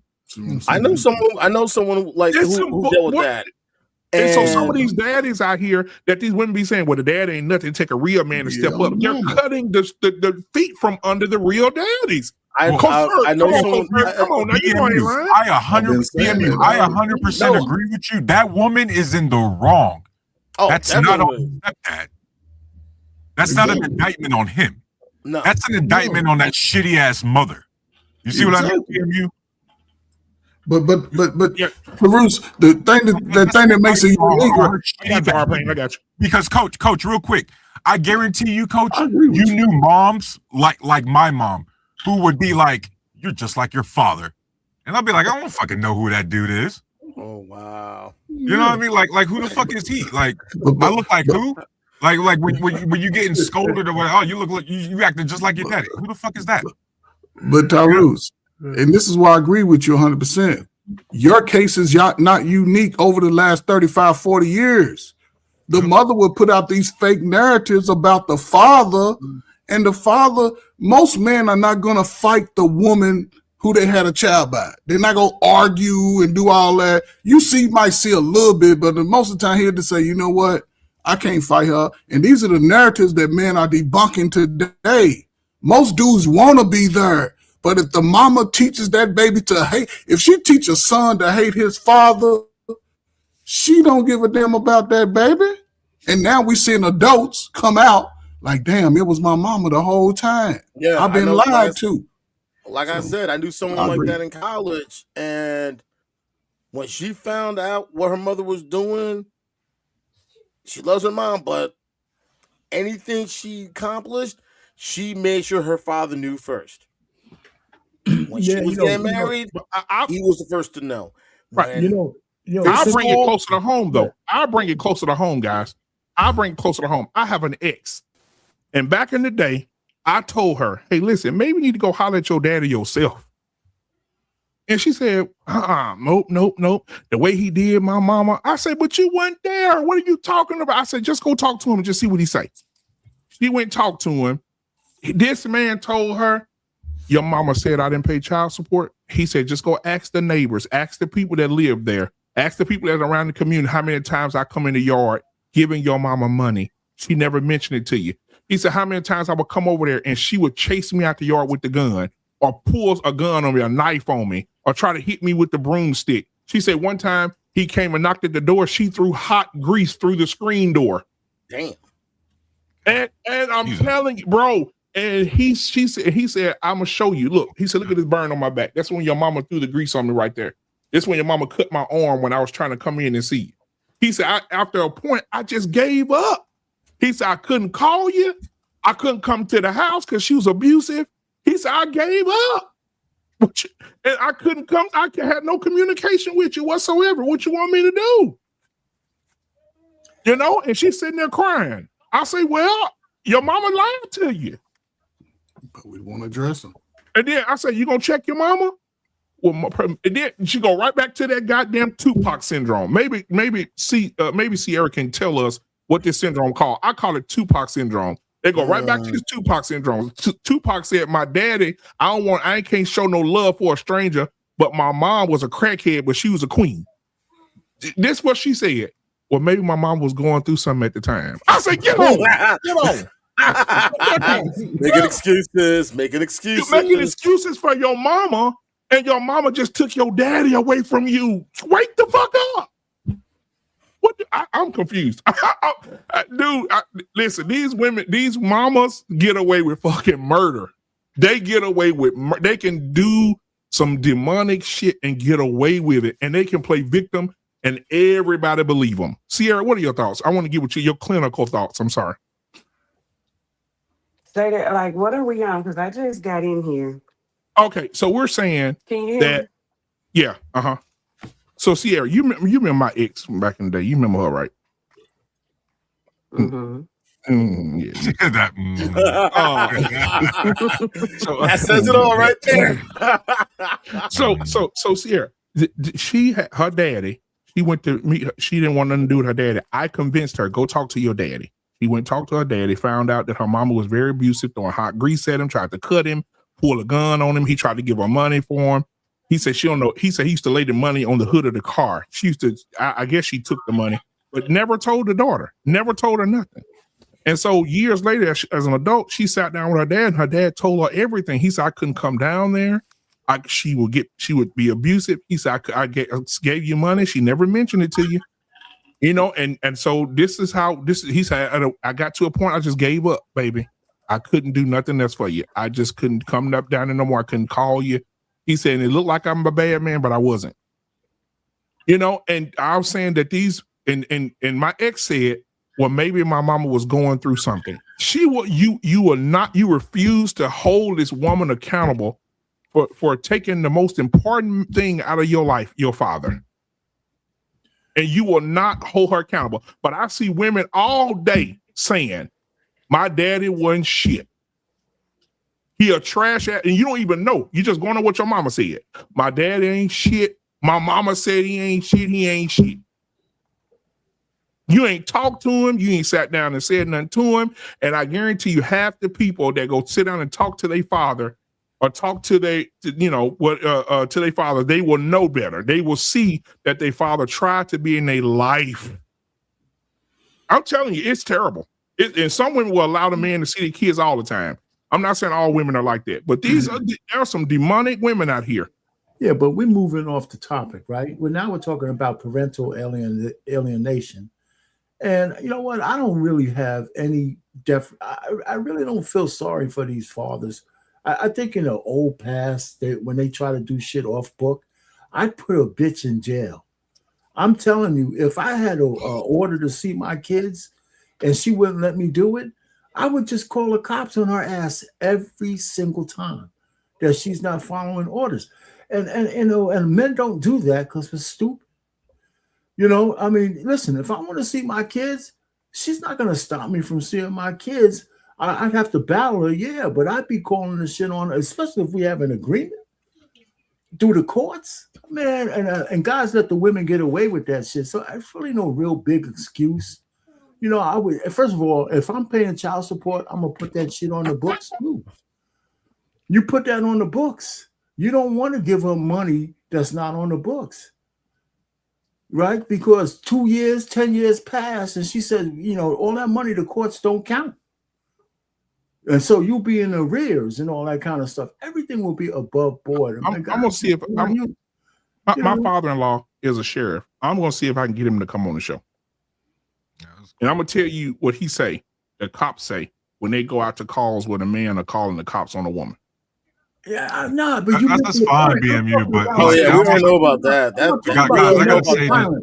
Guys, I gotta say this too, man. Like, yo, I'm also gonna say, like, some of us, we meet our real dad, and we're like, shit, we dodged a bullet. Damn. That's also true too. You know what I mean? Like, honestly, I have no idea what I'm talking about domestic violence. I'm not talking about that. No. I ain't talking about domestic violence either. I'm talking about coming to see the kids. If you have you got a court order. There you go. So she worked with this stuff, so she can cook on this. No, I'm just saying, like, you know, you say your father-in-law's a sheriff. I mean, of course, if you call the police on someone, well, a dad, there's no, I mean, usually that's a civil matter, though. Yep. Yes, that's what the police, that's what he said. There's nobody being abusive. Yeah, it's a civil matter. Nobody's being abusive. Nobody's doing anything to break the law. So, no, the police can't get into that. It has to be a court order. Yeah, They but can't do anything. okay, so it's a civil matter, so you handle it through the civil courts. Yeah, Yeah, but you I'm go to saying when you court call the for it. police gonna say, "Hey, Mr. Well, Payne, forget I about it. understand you If call it's the not the police, but there's nothing we can do about it. You have to handle put this it in on court." record that this woman is not letting you see your kids. And Paper then you go to trail, court. BMU. I There you mean, go. you can Paper trail.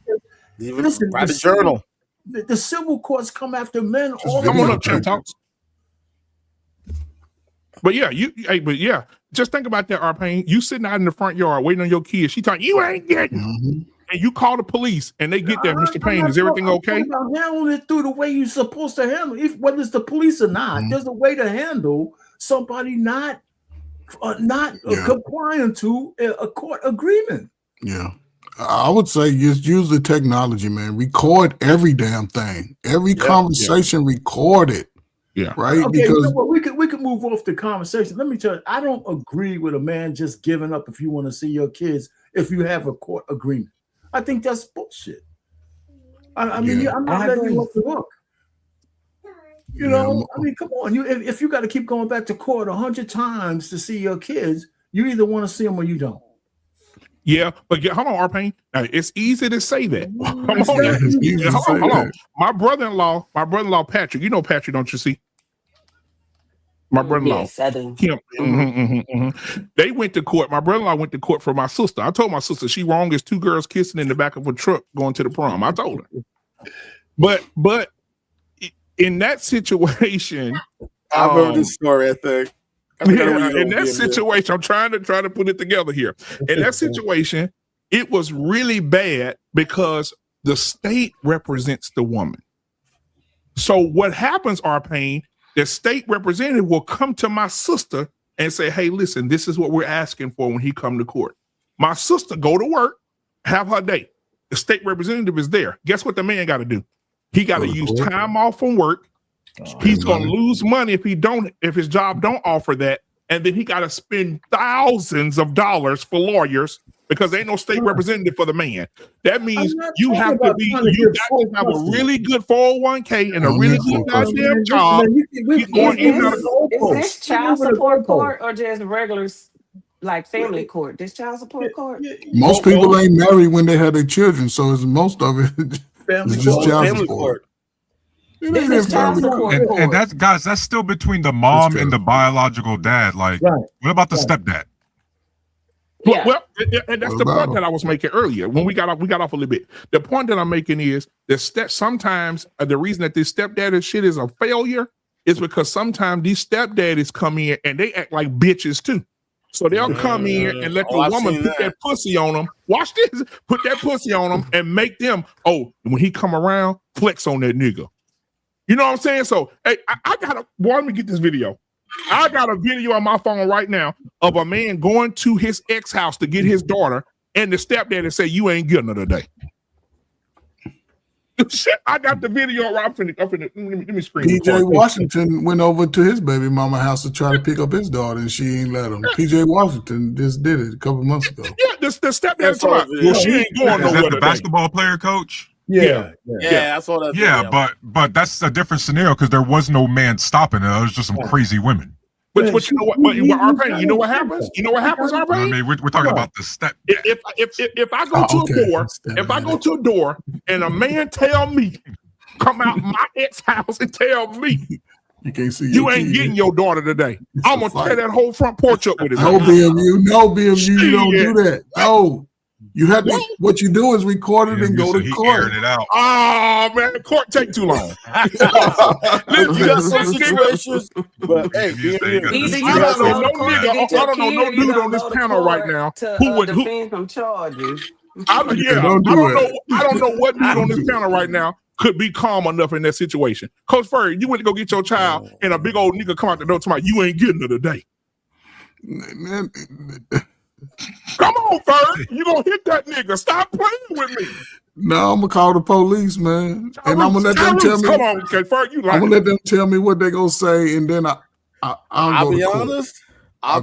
Me, honestly, I'm breaking out the nasty habits. Yeah. Tyrus, what you doing, Tyrus? Come on, Soldier Boy meme. Pow. Yeah, you gotta do something. Come on, man.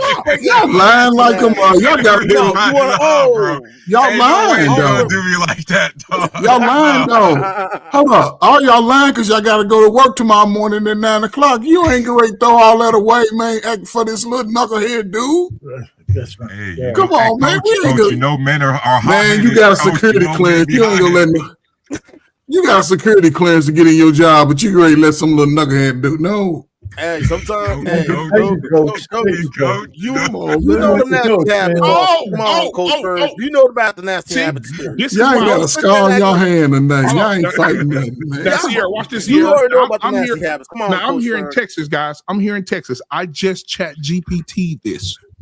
I said in Texas, if there's a civil matter between a mother and a biological father, the mother will not let the father see the child, and they have to go back to court for civil court. How long in between that time does it take to get back into the courtroom? This is what ChatGPT said. Y'all ready? ChatGPT said in Texas, a contested civil matter with children can generally take up to 12 to 24 months, depending on the heavy load of each court. 12 to 12. So you mean to tell me if I can't see my kid, I gotta wait a year to get back in the courtroom to fight for my babies? And you might not even get to see your child. For a year. But that's what. But if you don't take that route, now you Men got can't criminal win. charges Men can't win. or Men can't win. misdemeanors. They said the more important cases like murder, homicide, all those are priority in the courts. So anything in a civil matter we be put on the back burner. The less time you can wait is the average time is 12 to 18 months. With a heavy load is 12 to 24 months. It's a different court. Isn't it a different court than a criminal court? And you got to remember, there's way more civil cases going on than murder and those kind of cases. You know, Texas is a way different more kind civil of, matters. Texas is different. Like different. even in Texas, like Texas right Oh, now. y'all combine it? Yeah, and me and Sierra got a baby together, right? Let's see, we don't, Sierra. I ain't gonna put that out there. We don't know. But what I'm saying is, if me and Sierra had a baby together, and Sierra said, "Oh, okay, we not together no more," and the baby 13 years old, Sierra go put me. Me and Sierra married. We got a baby. In Texas, that baby 13 years old or older, she can say, "I want back child support." They will put you immediately 13 years in the rears for that fucking child. Yeah, they can do that. That's why you pay. That's why you got to put child support on the books. You got to put child support. You got to keep it all on the books. That has nothing to do with it. The court will put you on child support. They will put you in the rears 13 years. You pay child support when the goddamn baby is born. Well, yeah. Oh, what? So you married to a woman and you paying a child support? Wait a minute. If you divorce a woman you married to, how you paying child support if you're married? Arpain, I want you to Arpain, you got to go to ChatGPT. It is men right now in Texas. If a woman is separated from a man more than 6 months, they put him on temporary. Right, they're still legally married. They can put you on temporary child support up to a year and a half, and they will put your fucking ass in arrears. Depending on how old that child is. If he's 13, you're 13 years. That's why so many men can't get their passports, their license suspended because they got them $20,000 in the hole on child support and been divorced for 12 months. It's a business, man. Texas is one of the few states that charge interest on child support if you don't pay it for 6 months, right? Absolutely. And that's like what, a mortgage here. Yeah. They'll double that interest like weekly. So you can be up to $10,000 in 4 or 5 months. So right, but again, this is the I gotta read that shit for myself. Yeah, you got to look it up, man. Texas got. I know people. I was in Texas for years, and I know people used to come back crying and talking about it because that's something. We were that's married big. for 12 years, and we just regular marriage. So we're separated. First of all, if you get separated from a woman, you got to divorce her. Yeah, you have to divorce her because she get pregnant by another man. That fucking kid's yours too. Yep. Yes. Yeah. You know. So. Hey, bro, there's something about Texas. Y'all got some weird Hey, marital laws, man. Oh, You yeah. ain't all got he no had to mind do. I got trust. some I'm crazy sorry. I shit, forgot. bro. I'm sorry. I forgot the last thing. I'm sorry. And I'm gonna let y'all cook. Here in Texas, you know why they put the men in arrears?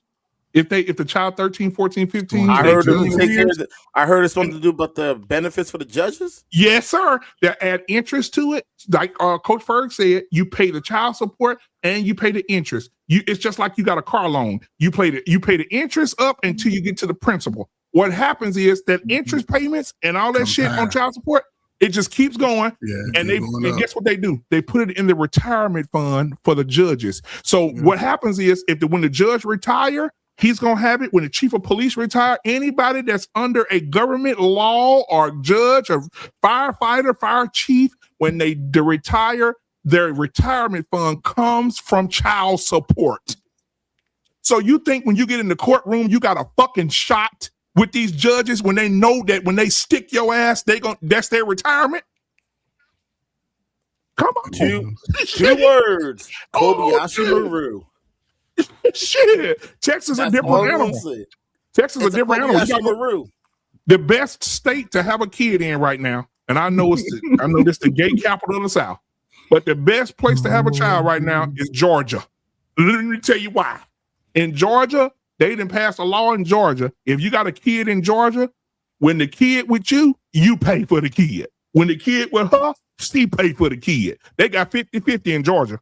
So when the kid come visit me, I'm paying for the clothes, the shoes, the summer trips. And when they with their mama, she paying for it.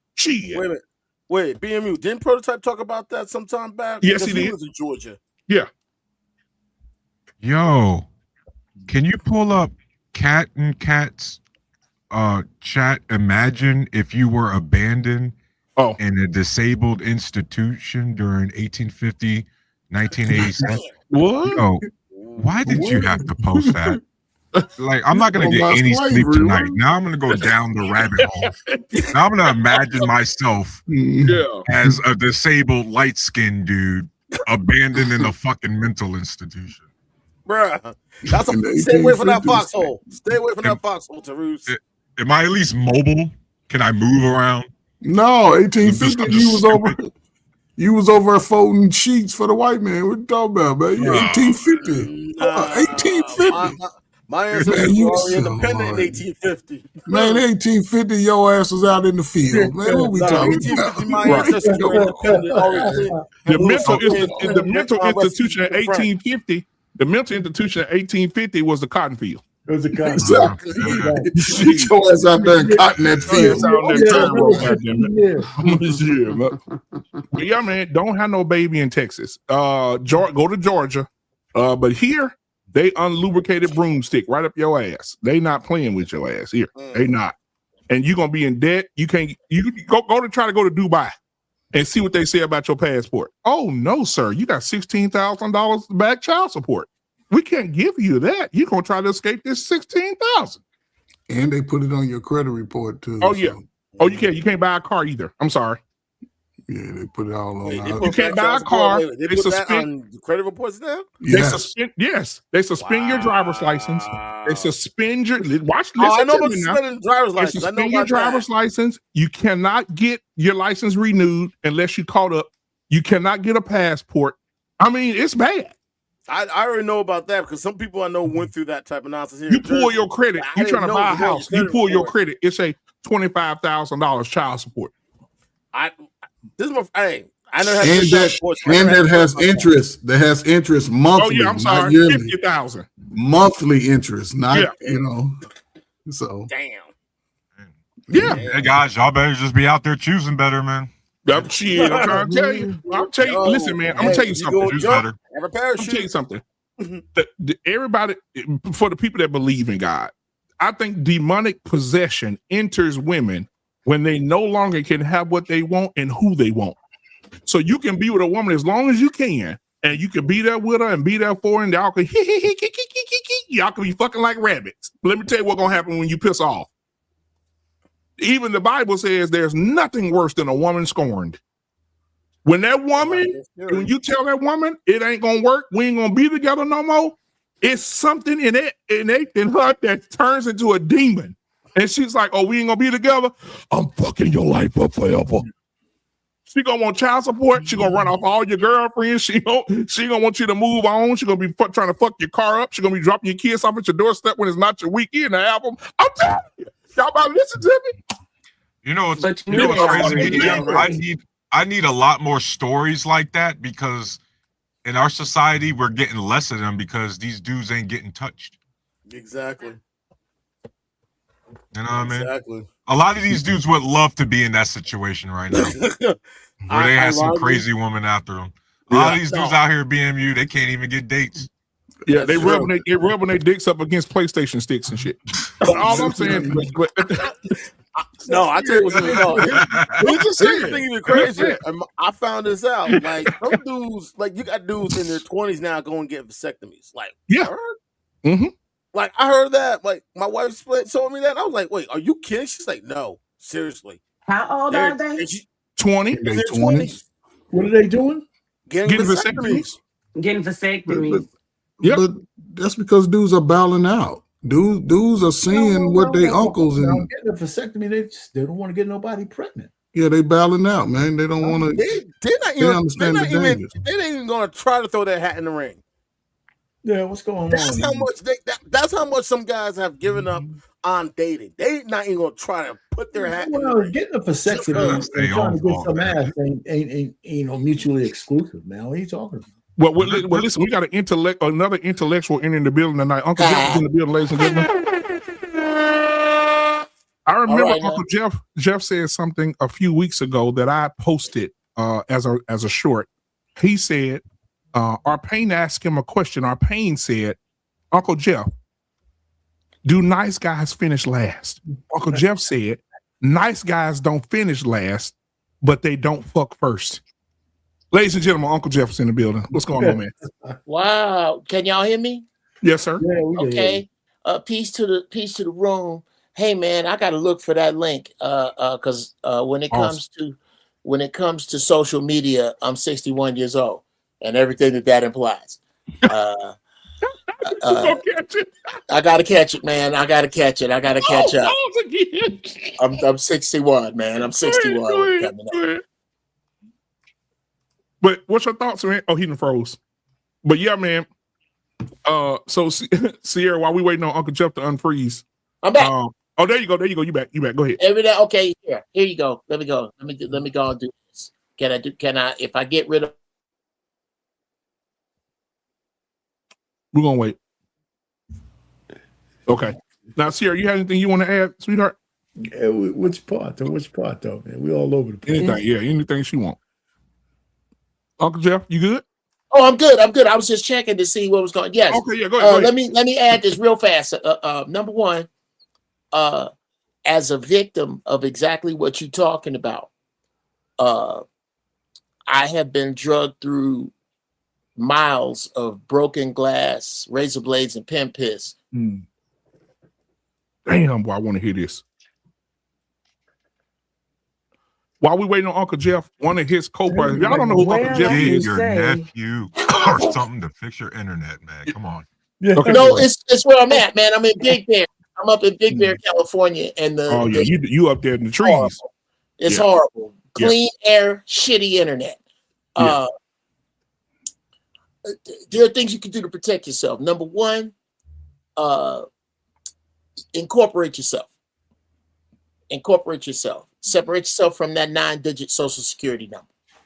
Pay yourself a salary. Child support is basically, at least here in California, built on two things: how much you make versus how much she make, and how much time you got your kids. Pause, Uncle Jeff. Pause for just a second. Here in Texas, they don't check the women's income. Okay, well then, well everywhere it's dependent. It's dependent upon your salary.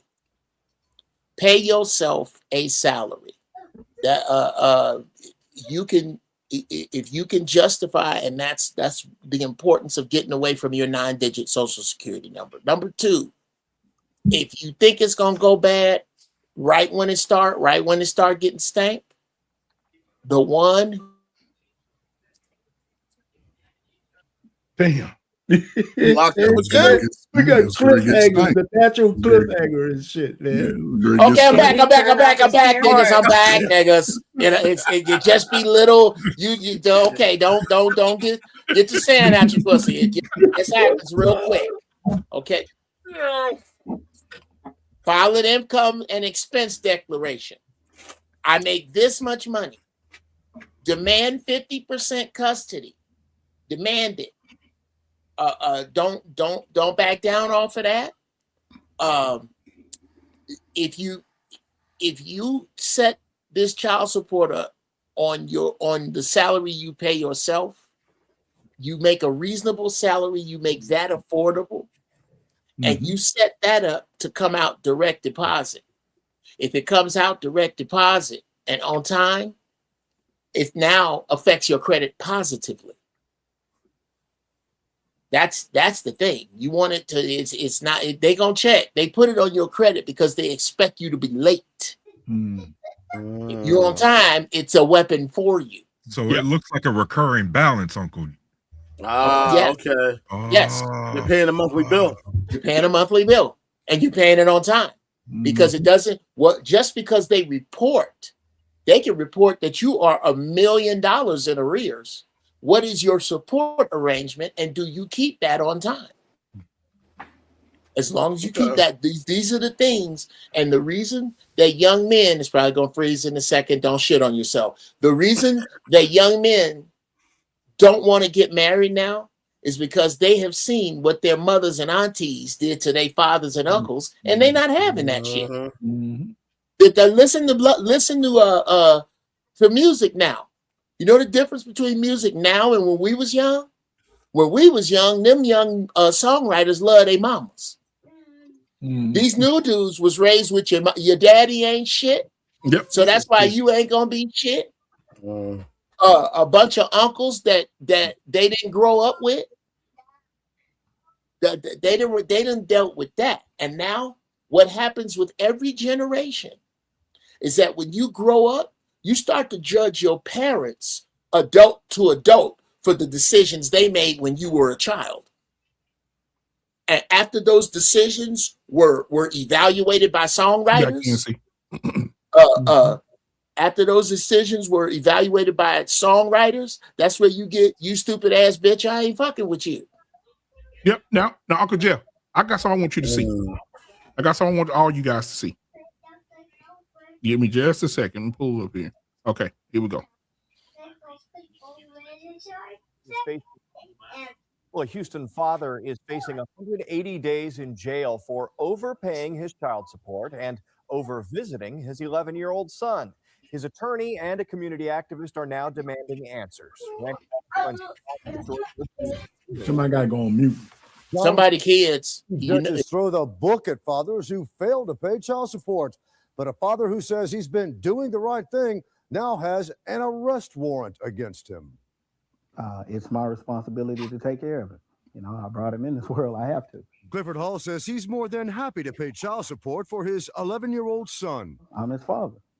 You know, it's my responsibility to take care of it. But Hall says when the amount of child support was modified, no one told him. And I discovered that for some reason, his employer was withholding a large amount some weeks, a small amount some weeks, zero amount some weeks. And I didn't want to go to jail, basically. So Hall quickly paid almost $3 grand in back child support. When Hall and his ex-wife were in Judge Lisa Millard's court last November, he owed nothing. Opposing counsel testified twice that he's all paid up. But the attorney representing the child's mother wanted Hall to pay her $3 grand in attorney fees, and Judge Millard agreed. Court documents also reveal Hall wasn't following the court's scheduled times to pick up his son, another modification he says he knew nothing about. The judge ended up sentencing him to 6 months in jail. When she said, remand you to the Harris County Jail for 180 days, my mouth just dropped. This entire situation is shocking to me. I've never seen one like this. Community activist Cornell X wants the state's judicial board to investigate. The court failed the child. The court failed Mr. Hall. The system broke down. I can't be there for my son in jail. I can't pay child support in jail. You know, this is not this is not in the best interest of the child. Judge Lisa Millard says Hall walked out of court after he was found in contempt, which she says is a big no-no. Judge Millard also points out Hall's attorney could have filed a motion for reconsideration. She says that would have allowed her to hear both sides again and reevaluate the situation. Hall's attorney is now working on an appeal, and in a few days, Hall plans to turn himself in, and Don will, of course, keep everybody posted on how this plays out. It really is a strange situation. Very, very, very strange. I mean, it kind of shows that sometimes these things can be changed, modified. Do we need to hear the rest of this from these white men? Okay. Go ahead. If I may. Yeah, what are your thoughts?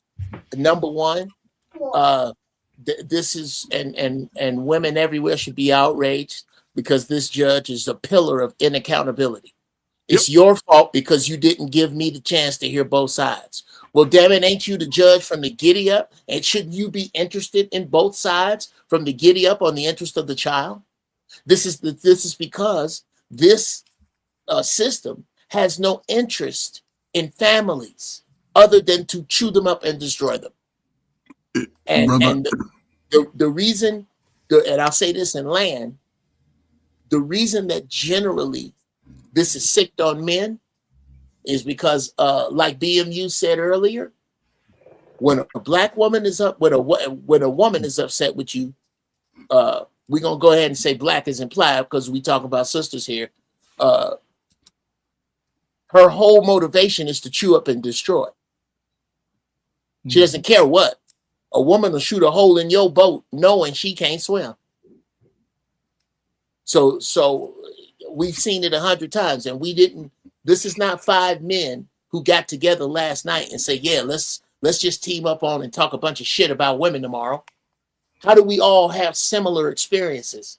How do we all have similar stories if there isn't some truth here? Yeah, that's part of where the racism comes in, right? But the courts have a way of not saying it, right? No, that's not all. No, but, do we need to? Could I please address that? Please allow me to address that. When y'all say men are dogs, we go, you know. You froze again. Another clip. On time, right, Payne? Right, relax, just relax, niggas, relax. I'm back. Oh, my sweet dick. Anyway, when the thing is that not only do women look for an out when you hear criticism about women, it's usually the women you're not talking to. I bet you, I am willing to bet on this sister that is right here, right now. I'm going to bet on your credibility that you are decent, you are honest, you are trustworthy, your heart is open. But when we talk about the women who don't fit that description, guess who show up first? You. And the problem is, the biggest problem for good black women is good black women. Because you do not separate yourself from the scallywags we talking about. As soon as we bring them up, you are the first to defend them, and they are doing your press. They're doing defending them though. When you and here's I say all women because you said black women. Yes, black women. Period. So that includes me too. Okay. Well. Here, I will so never if you want ever to separate it. Call them scallywags. Okay. Well, that's I do. Women. I do. Well, here's why I say black women. I say black women because, again, your press is not being done enough by Felicia Rashad. It's not being done enough by classy, intelligent black women like yourself. Your problem should not be with me. Your problem, I say this all the time, it ain't but 3 horrible sisters, but them heifers is very, very busy. They keying up all the cars. Very loud. They doing all of this. Mm-hmm. This is not and again, from a dating problem, this is the issue that black men have. Is that when they see a new sister that deserves a fair shake, that ain't a scallywag, that ain't gonna cheat on them, that ain't gonna run through their money, they have no idea because she dressed like, act like, walk like, and defend the ones who do. That's the issue. So when you ask for all, You are defending all. We are not making the separation. We will no longer make it. And I'll tell you another reason why, sister. It is because of the math. I say this all the time. Any black man in a bad relationship that is not married is single in a bad relationship with a black woman. He's not bad at relationships. He's bad at math. Because before you count all, and I might freeze, don't shit. Before you count the sweet pickles, the just got outs, the PS5 captains that's gonna go to the Super Bowl twice while you at work, the ugly dudes you don't want, the violent dudes you should not want. Before you count them, and before. He said going to the Super Bowl twice. Before you count the rest of the earth's women clamoring to get with a black man and pushing and shoving in line, black women on this.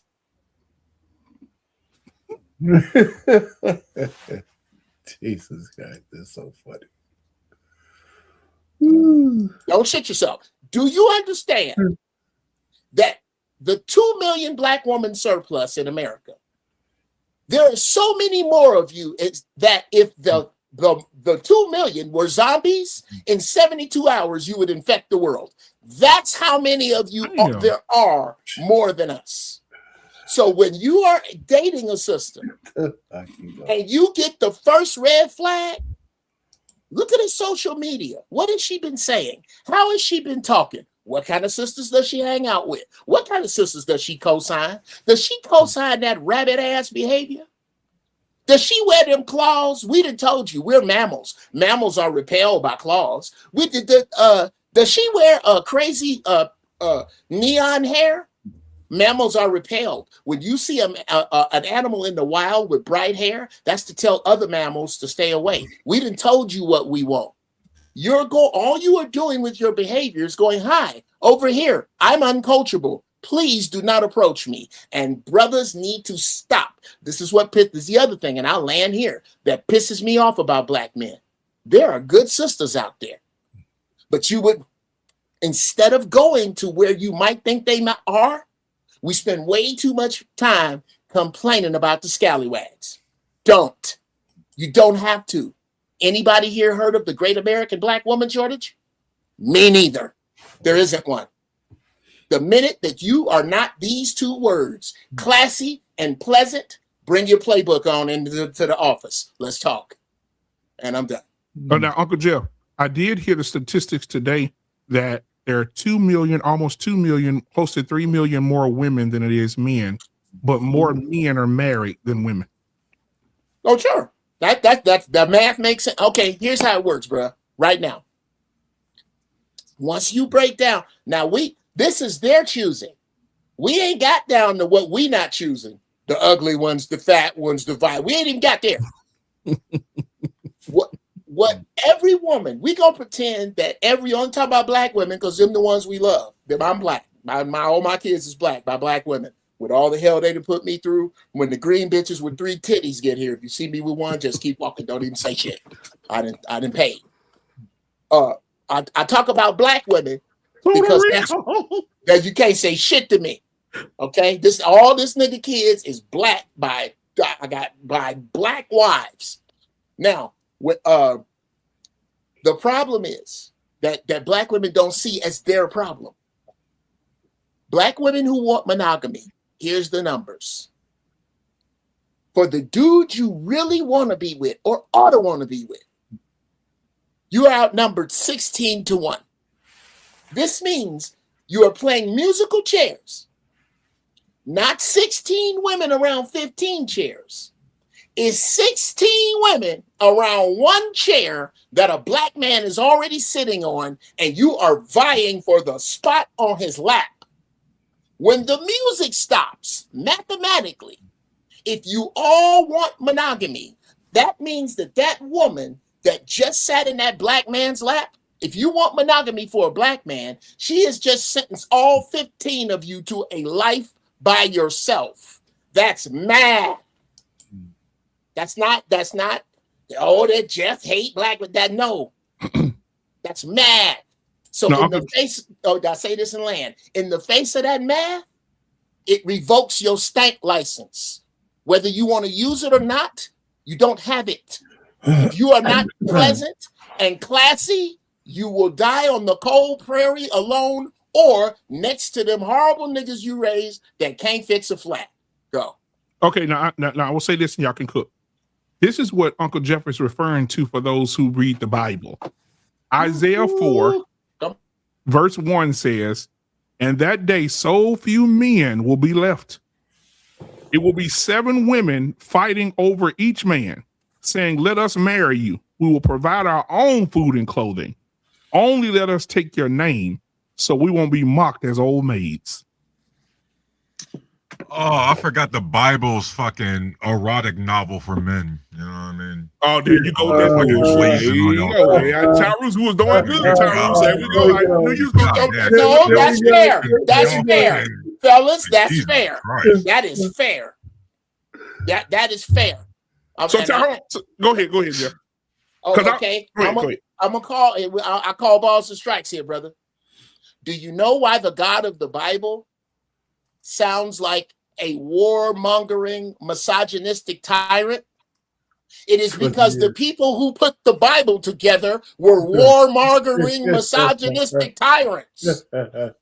There is no way around that, gentlemen. I am with him. If we gonna talk about the Bible for real, you fellas here who love to bump it, y'all gonna have to get some of the sand out your pussies, because we gonna talk about the Bible for real. Thank you. There's a reason that the Bible does not have these two things: original words and white people. You can't find it nowhere in there. That's your shit. It's just been remixed and regurgitated in certain ways. So I feel what he's saying. Hold on. So let's talk about this. Let's take the Bible out of it. Let's take the Bible out of it, Tyrus. You're telling me right now that it's never going to come to a point where it's almost 3 million more women than men. You don't think women are going to start sharing men? Sir, you don't believe they're already doing that. Some of them doing that already. I was stationed in Germany for 5 years where that was already a reality. Mannheim, Uncle Jeff. Yeah, man. Yeah.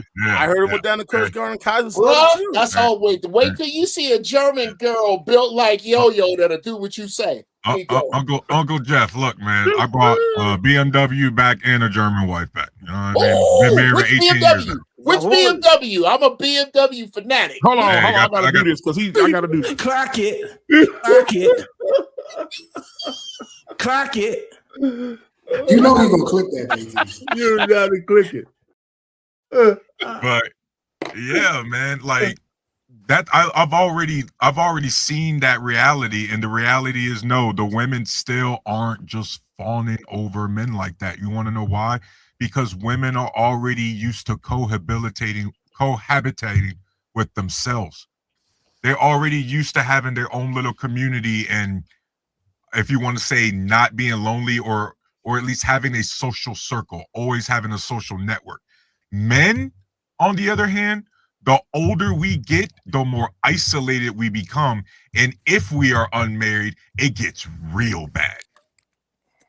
Right? And so even if there's a shortage of women tend to be okay because they're more sociable than we are in general.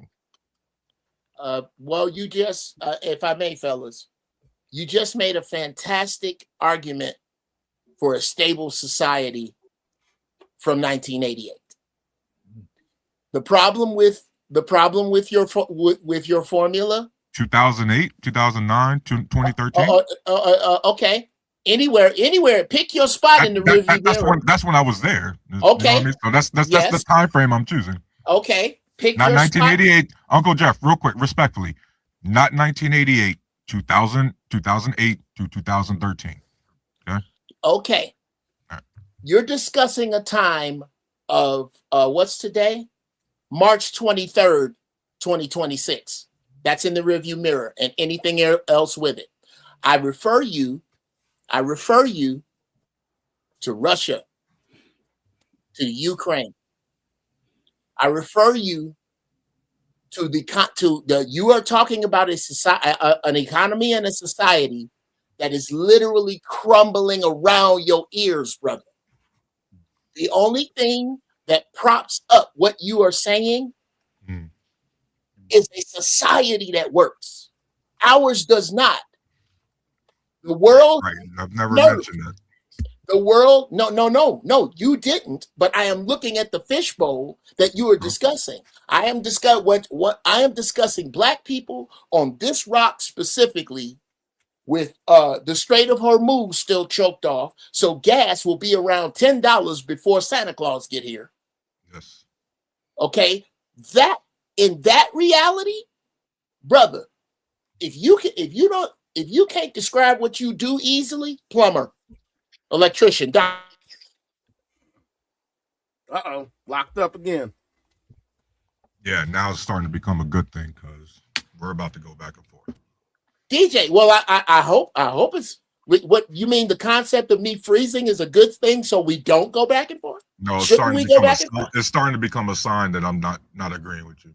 I was just making a little. Well, that's a good. Well, you know what? You know, bruh. If we all get up here and agree all night, it's fucking boring. Can you continue, please?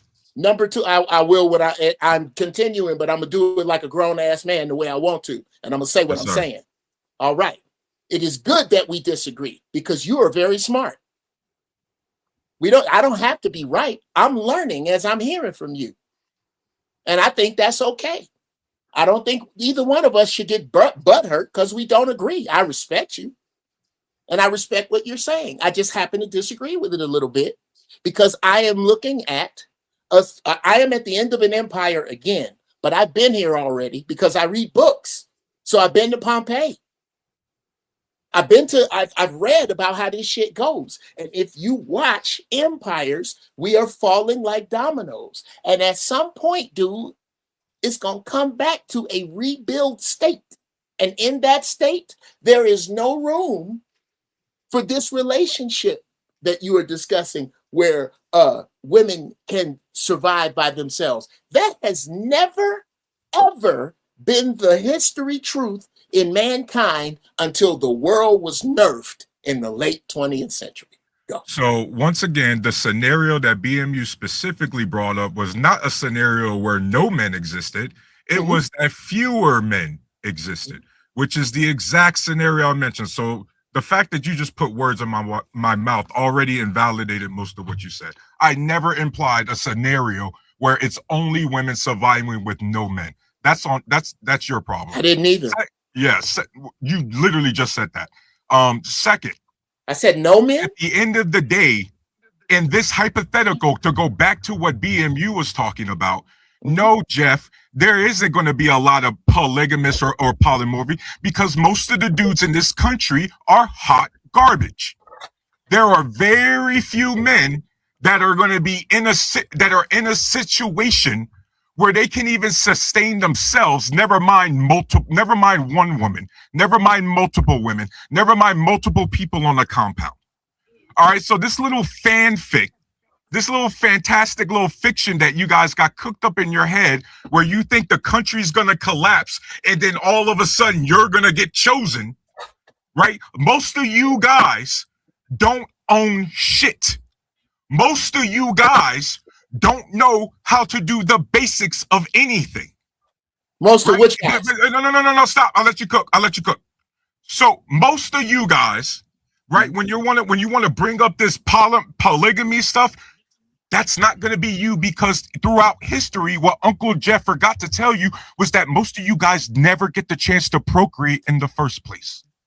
Most of you guys will never get a chance to procreate, no matter how bad the country collapsed. So as bad as Uncle Jeff's Ukraine and Russia example was, because they're both at war, losing their men by the thousands over something stupid, we're not even close to that.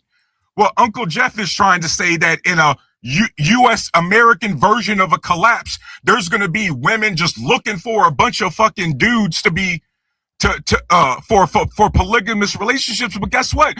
Uncle Jeff, most of these women know how to handle themselves better than the men in this country. That's a fact. Uncle Jeff, guess who commits the most suicides in this country? Guess who's the most drug addicted in this country? Guess who's the most violent in this country? Swinging dicks like you and me. Guess who's most likely to get stabbed in the back by someone else in this hypothetical you're talking about? You and me stabbing each other. Right? So I really need you guys to stop pretending like in some collapse you're gonna be a hero, because the reality is you motherfuckers can't get it together in a first world functioning society. You're fucked if this world collapse. Okay, is it all right if I respond, fellas, or did somebody? Go ahead. Okay, now I'm gonna ask, brother, how come, man? This shit is too damn small for me to read. Hold on. Tarus, yeah, bro. And again, a lot of good points. Chopping it up, sir. Yeah, a lot of good points you made. And let me. Where do I start? Number one, it's easy to pick things apart when you talk in absolutes, which is why I never do. If I did, I apologize for saying no men. That defeats my point. Actually, in the scenario you laid out, you were I put the suit up there, you custom made it for me. Because you are absolutely right. I'm not talking about most people, ever. From this point forward, whenever you hear me speak, and especially when you hear me speak about black people, I am not talking about most, bro. Most of these, we agree. Most of these niggas are not gonna make it. Most. I say this on stage. There is a list. There's certain words we need to bring back. There is a list. There are people who can't ride a bike without a helmet. Can't write in cursive. Can't count change. Can't fix a flat. Can't find north without help. We had a name for them people when I was young. We called them retarded. We need to bring that back. Retarded. Tarus, I'm telling you, brother, these people are in the French fry grease now. As this gets worse, they are going to be eaten off. I don't know how we can't look outside and see that if you do not, and you are right, most don't. I'm not in that most. You may not know this about me. I agree with you. I know a little bit about you. I agree. Yes, sir. I'm not in, and the cats I run with aren't. The cats I run with are ready, to include my sons, are ready. We know where to meet. We know how. We know when we get there, if who ain't there, why, and why should we wait? We have these things in order, and there's people like us and people like yourself that you're not talking about. I know who you're talking about, and they are going to become. I don't know if you are familiar with Conan the Barbarian, the cartoon, the OG book one, right? Yeah, the OG one. Yeah. There was a group called the Picts in there, the Picts. They were savages. These dudes that you are right about, they are going to become savages, but they do not equal everybody. The rest that is my turn, the rest that is left, the cats that can, doctors will be left, mechanics, welders, dudes that are good, dudes that are worth a shit will be left, because nothing else will work. When they come together, I am not discussing some fuck harem where everybody just lay around banging on whoever. I am talking about something like I'm in already, Tarus. I only have sex with my wife, but there are two of her friends that I do their bidding. When their car go to the shop, they call me. If they need a refrigerator moved, me and the homies go. Do you know what that's going to cost women in the future? Obedience, brother. You're going to have to do what I say. And I'm not laying the pipe, and that's not what this is going to be. I'm talking about the women we are going to have to cover. And in order to get that Tarus, you got a tribe. I got a tribe. This is what I'm seeing in the future with this shit collapsing. And it ain't gonna take a couple of years, bro. I have to walk Uncle Jeff. Yes, sir. I am going to walk some of what I'm going to walk some of what I said back. We see your face. Oh, I'm going to walk some of what I said back because now that you clarified it, we are on the same page. Because unfortunately, Uncle Jeff, I have been on panels with this conversation, and these dudes really just think it's going to be some sex fantasy. They really talk about it like that, and they really take it seriously, Uncle Jeff. I hate it. Those are Tarus. Those some of the niggas that ain't gonna make it. You're not gonna make it with this thinking because here's the way it works. And then I'll shut up. I'll shut up after this. This is the way it works, Tarus. You sound like a level-headed dude that's gonna wind up with some level-headed dudes. Let's just pretend we were within 10 miles of each other. Your tribe has a code. My tribe has a code. Because I know the dudes over there with Tarus, and I know the people over here, I'm gonna try to encourage the women over here to get with the dudes that's over there with Tarus.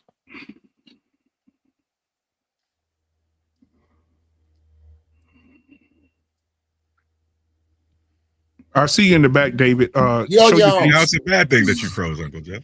You on your own. If you want to deal with one of these horrible dudes, one of these horrible savages that's outside of the covenant that Tarus got and I got and our pain got, you do that. But now you're not under our covering. And God bless you. Take your provisions and get the fuck on out the gate. That's how it's going. But this is where the rhetoric comes in, right? Most dudes, Tarus, I don't know if you 40 something, y'all my favorite generation of mind-boggling men, right?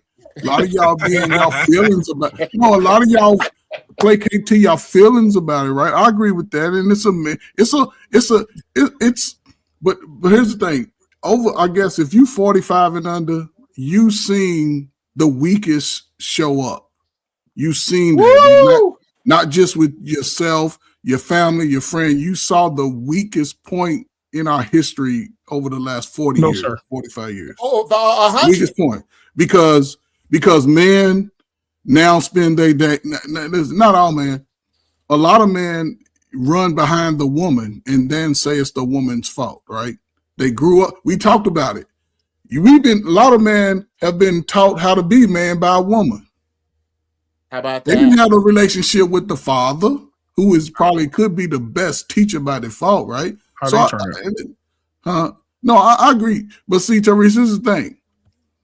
The man that we're saying that can't do it, those are your peers. A lot of those are probably your peers. If you're in your early 40s, BMU, that's y'all peers. That's why y'all can relate to it, right? Me, our pain, and Uncle Jeff, we older, right? So we've always had to work our way through it.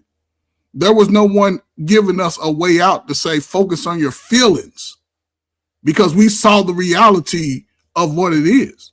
Now, and I'll shut up about this, right? The men who didn't know how, we can say they don't know because they don't have the years and experience. And now those men are hearing from their peers, the women and people who we want to default go to, telling us that we're not good enough. And those men are taking the time to not become the baby daddy, to not get with that. You know what I'm saying? They putting themselves as the priority, over the next 10, 15, 20 years, you'll see the difference. You will see a difference. And the ones that want to play the adult game, that think that they can keep smashing and, running through the streets, those days will be long gone. So you'll be able to sit out on your front porch with your children and grandchildren and throw the football and get back to playing the street ball games. But this is a gray era right now, and it's a lot of men self-correcting by default, and our women going to have to find a way to say, you know what? Let me reset. Let me level set, because they have sons too. And I'm gonna say this, Coach Bird. I'm starting to feel old in my early 40s. I'm feeling old. Let me tell you why. You feeling old? Because what you see, You feeling old? because of I feel what that you and shit Uncle now. Jeff and Arpain is saying. Now the stupid shit y'all seen from y'all point of view, now we're seeing it from ours. There's not a time, right? And so Sierra's on here, so she knows our coaches, Coach Brown, Coach Lewis, all our coaches who are very masculine, muscular men who didn't take no bullshit from nobody. At These no are our coaches. time. These are our Am I lying, Sierra? No, The you ain't lying. The niggas didn't take nothing off. No, they treated boys like men. And so my thing is this. I'm looking at a generation right now. I know Tyrus is going to say something because he ain't going to agree with me. He never want to agree with me. God damn it. But now we looking at young men. I can't handle it, bro. I feel like I'm in another world. I can't handle these young men now running up. That's why I don't coach no more. I can't stand these little fuckers running up to me with pink nail polish on. I ain't gonna let you get away with bowing out like that. I ain't gonna let you do it. Listen. I ain't gonna let you do it. I can't do it. I can't do it with these little boys. I can't do it where they went from saying, yeah, coach, to okay. But what I'm saying, it bothers me. Before you go, Coach Ferg, right? Before you go, they were still following your direction, right, BMU? They have proof that the testosterone levels over the last decades have been going down. Yeah, maybe it's the food, maybe it's this, but there's no doubt that the men of today ain't like they were yesterday. Woo! And it's not. Hold on. It's not just because they were just raised by women. There's more shit going on. But I mean, the men today have acquiesced their position. I think, listen, Tarus, I heard your soliloquy about how great women are and shit. And I don't disagree, okay? But the point is, I don't want to be. You ain't the only one up here like pussy. Right. I don't want to be led by them because let me tell you, they got certain flaws, even in their greatness, that don't make them the best leaders of men. Okay? Period. And anybody who thinks that who just started another war, Payne? Which gender just started another unprovoked illegal war in the Middle East? It's not a war. Man, ain't got nothing to do with me. What do you talk? What do you mean that doesn't have anything to do with it? Answer his question. That's the problem. Hippity hop mob, stop. I don't do this normally. Everybody shut the fuck up for a minute. Everybody. This man, Tarus, like it or not, guess what he is when we are long dead? The wisdom of the future. Okay. We are here not to compete with him, but to share with him and dispense wisdom, which means we need to let him like young retarded kids. You can't. They got that retarded people strength. You can't hold them. You got to let them just run it out. And then when they stop, they wouldn't get. I wasn't getting. That's not what's happening here, gentlemen. This is not about him. I'm admonishing us. I will if I could. We gotta approach this different. But the admonishment that you're doing is not necessary because I agree with you. I wasn't getting ready to attack Tarus, okay, right? Because I hear what he's saying. No, I'm just saying that I was going to answer his question also that it was men who started this. Never mind. Go ahead.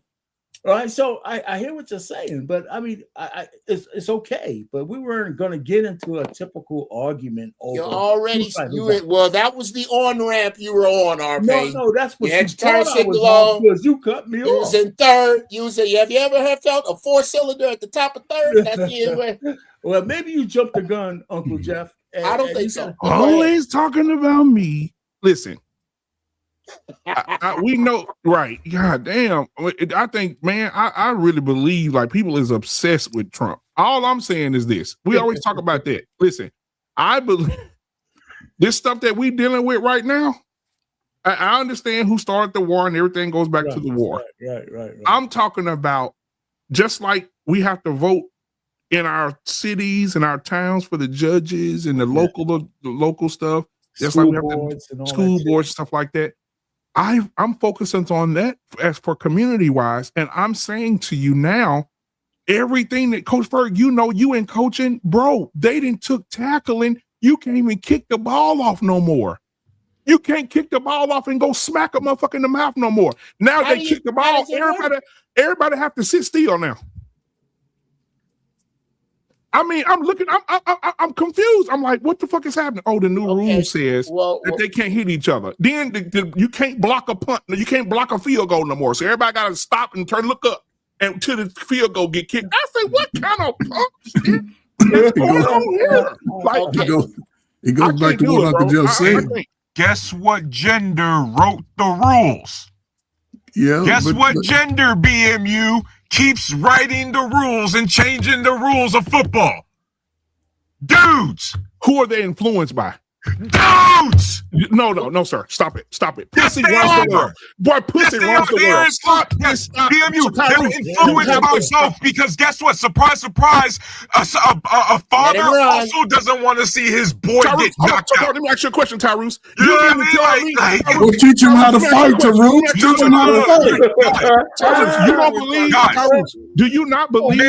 No, ask your question, Tyrus. Yeah, go ahead. Decisions that Bill Clinton made. You don't think Hillary had no influence on that motherfucker for any decision? She absolutely did. But at the end of the day, BMU, she absolutely did influence. But at the end of the day, we always want to come up here and say the men are the ones who lead and the men are the ones who make the final decision. Well, based on your own logic, BMU, who made the final decision? A fucking dude. Hold on. BMU, stop. BMU, under which gender got us in $39 trillion in debt?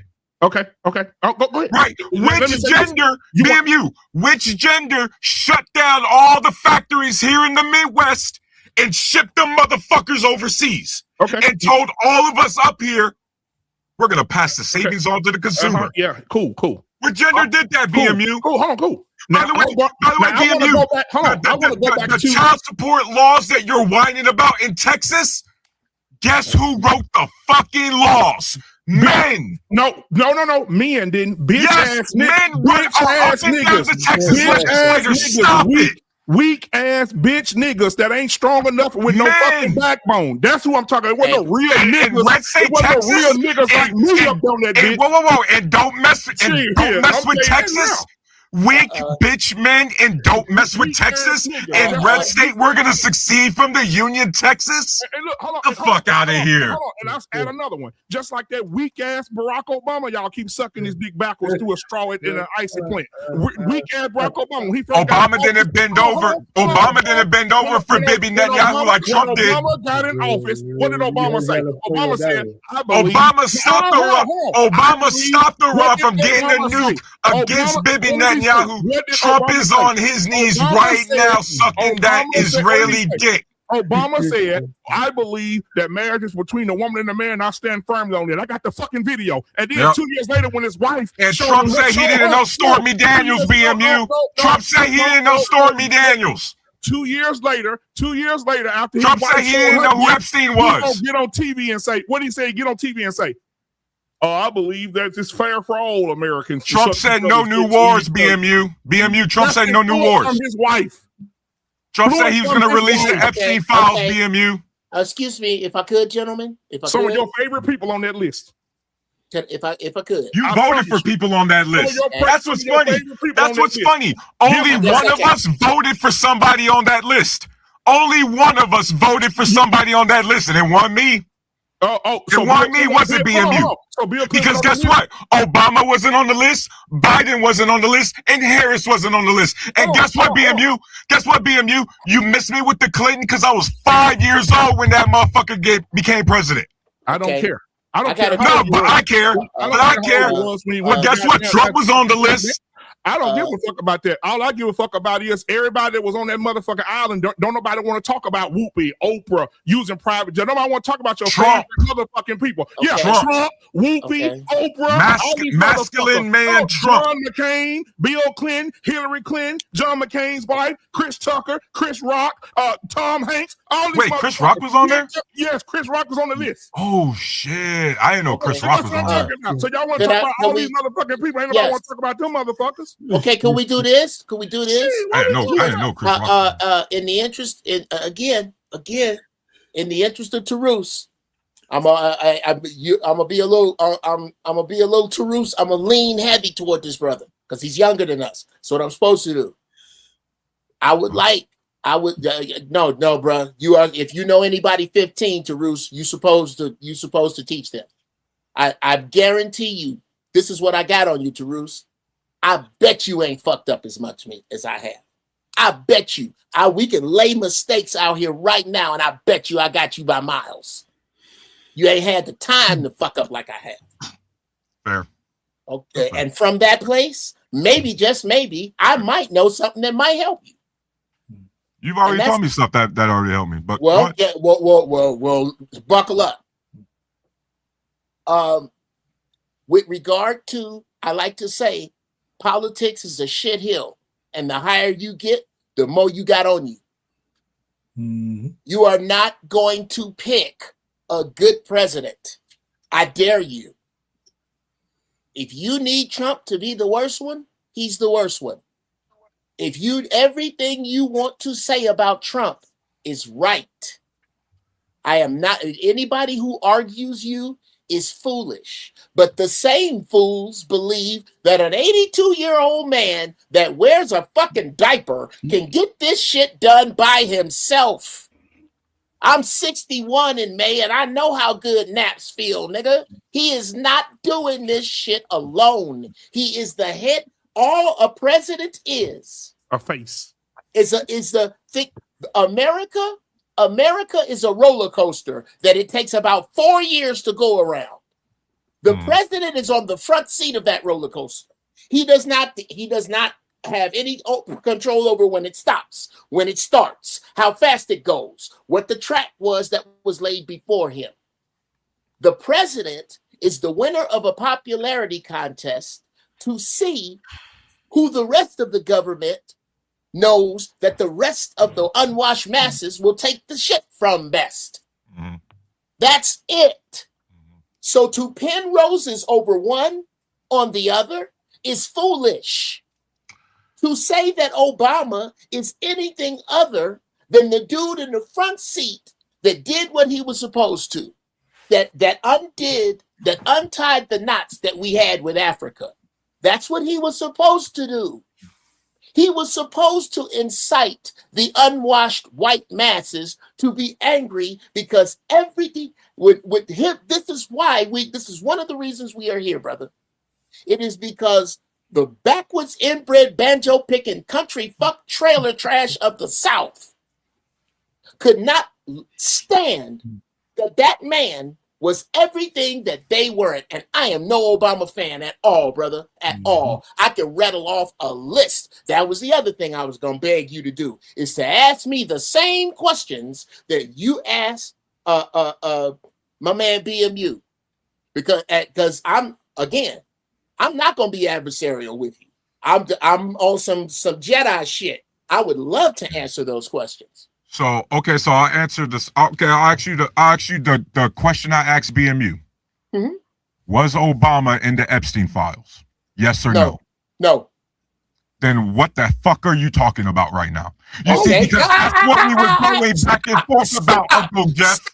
Stop! You asked me a question. Allow me to answer. And you answered it, and you just asked me another one. You just asked me another one. Did you just ask me what the fuck am I talking about? Uncle I'd like Jeff, to answer that. Go ahead. You know what? Go ahead. My first answer, yes. Why don't you let me? I'm not going to be adversarial with you, brother. I'm going to answer your questions. Answer number one has 2 words in it. Flint water. That's what the fuck I'm talking about. I'm talking about the commander-in-chief. Thank you. If you want to watch the footage, I'm talking about the commander. My turn. I'm talking about the commander-in-chief. My turn. But bruh, did you ask? But no, because spare me the history lesson. Make your point. Spare me the history lesson. Make your point. Because the thing was about masculinity and the Epstein files, not policy, Uncle Jeff. You weren't fucking listening. BMU and I went back and forth specifically about the Epstein files, not Libya. not drone strikes, not Flint, Michigan water, which I agree with because all presidents have a past, as you already mentioned. Because Uncle Jeff, I'm going to ask you a question again. When have I ever implied that any president was perfect? Never. Never. But I did imply only one of us voted for somebody who was on the Epstein files, correct? Yes, correct. Yes. So why is it that you go on a tangent about some shit I didn't say? You're asking me a question. Can I answer that? I'm asking you. I'm asking you. Why are you going on a tangent about something I didn't say? Here's why. And I'm going to try to answer you uninterrupted. And this is the last time. And after this, because I give you the respect to speak, if you interrupt me again, I'll just make clips. And you really won't look well there. I don't want to do that. Clips, bro. I don't give a fuck. So you don't want to talk? You don't want to talk. Is that what you're telling me? Bro, I've been unfair to you. Is that what you're saying? Is that what you're saying? I've been unfair. No, then but can why you please answer that the I question? don't understand that I don't understand your energy with me? I don't. I think one motherfucker up here went to bat for you. I think. I didn't ask you to. Can you just answer the question, dog? Just answer the question. Just answer the question, please. I didn't ask you to do any of that. Punished. Motherfucker saying that shit like I asked him to do it, like I owe him a favor or some shit. Just answer the question. It's not about favors. It's about respect. Oh it's my about God, the fact that I bro. haven't disrespected you. Oh my God. It's about the fact that I have not disrespected you. Now, here is why I went on the tangent.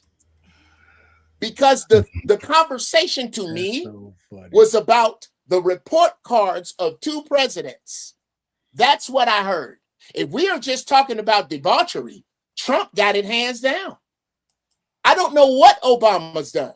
I agree with you. Again, like I said, if you will allow us to have a conversation, you will see that I agree with you more than not. And that energy you have is connected to dealing with past niggas, not me, bruh. I'll say I'm sorry. Watch this. You're right, I'm wrong. I shouldn't have went on that tangent because I thought it was about the generality of presidents. If it's just about debauchery, Trump wins hands down, and there's prophecy about him already, but we won't even go into that. I agree with you. Please understand that it is possible to agree and disagree without being stank. Because I don't plan to be stank with you. I don't. You got it, bro. So, just to clarify, even though you agree with what I was saying, you decided to address me and disagree anyway? Okay, I'm a little unclear there. Right. So this is the second. So, okay. This is the second time BMU and I were getting into it about something. Mm-hmm. You misheard and you decided to direct your rhetoric toward me. This is the second time now. It's like a got two. Okay.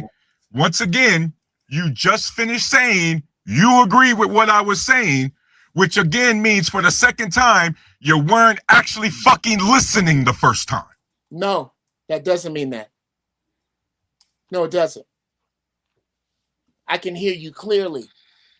What your problem is that you need to be disagreed with so that you can get to this place that you like to communicate. And I'm saying to you, when I hear you in another gear, that you don't need that gear. And you certainly don't need that gear with me. Just because I agree with you does not mean, and that's the problem.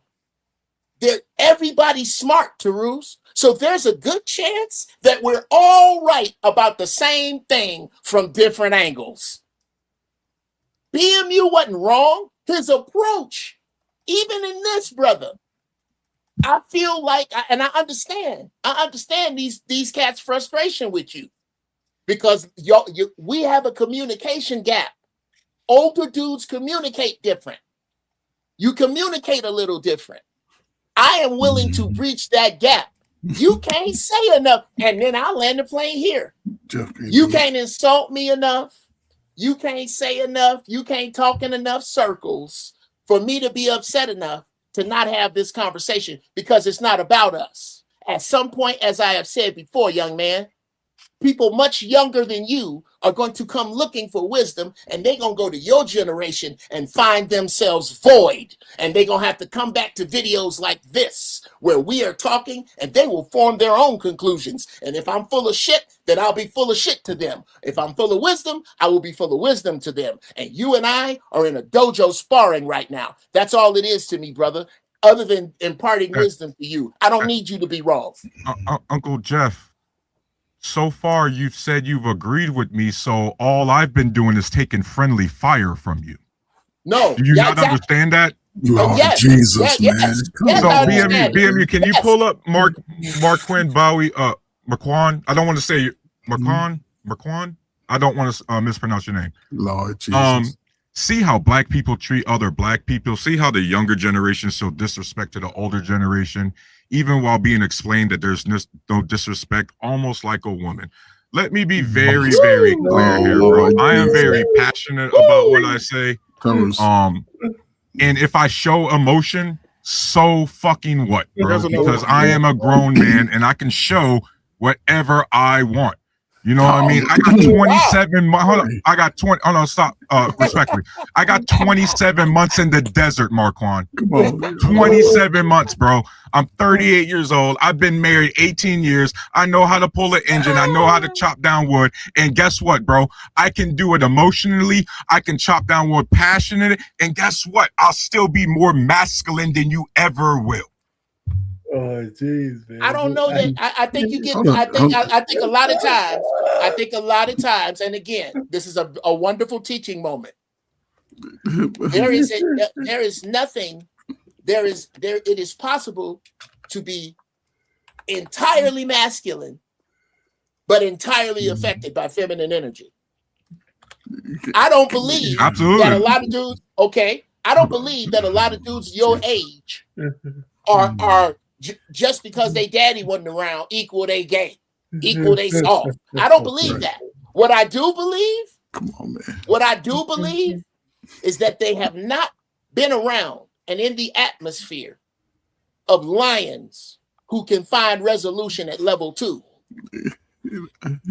Female conflict resolution has 3 gears, 1, 2, and 10. This is why. Go look it up. Google it. YouTube it. The fear of a father's voice. Man. I love these clips where these toddlers, these kids get out of line and their mama's going bananas and all daddy got to do is walk in the room and go, sit down. It is a generation that has not been raised in calm, submissive, calm energy. Calm, powerful energy that a calm, powerful, stoic man brings about just because he step in the room. Tarus, you there's a Mrs. Tarus, right? Yes. Bruh, I just saying, y'all got babies? Yeah. Look here. I bet you this is true in your house, Tarus. In the words of Chuck D, they ask me where I get it from. I get it from my pops, because with a man in the house, all the bullshit stops. There is an energy that you can come in a room with and just shut shit down. What I am telling you is that dudes in your age range, that energy has been tainted by an overwhelming feminine energy. And it's not you. It's not you. And just hear me out, young brother. It's not you. It's kind of like you raising good kids, but they got to go outside. It's the influences of outside. It is the influences like to bring it back to what BMU was talking about. We raising a tank, a monster at 11 years old to go play football, but he's on the field with 10 other fingernail polishers.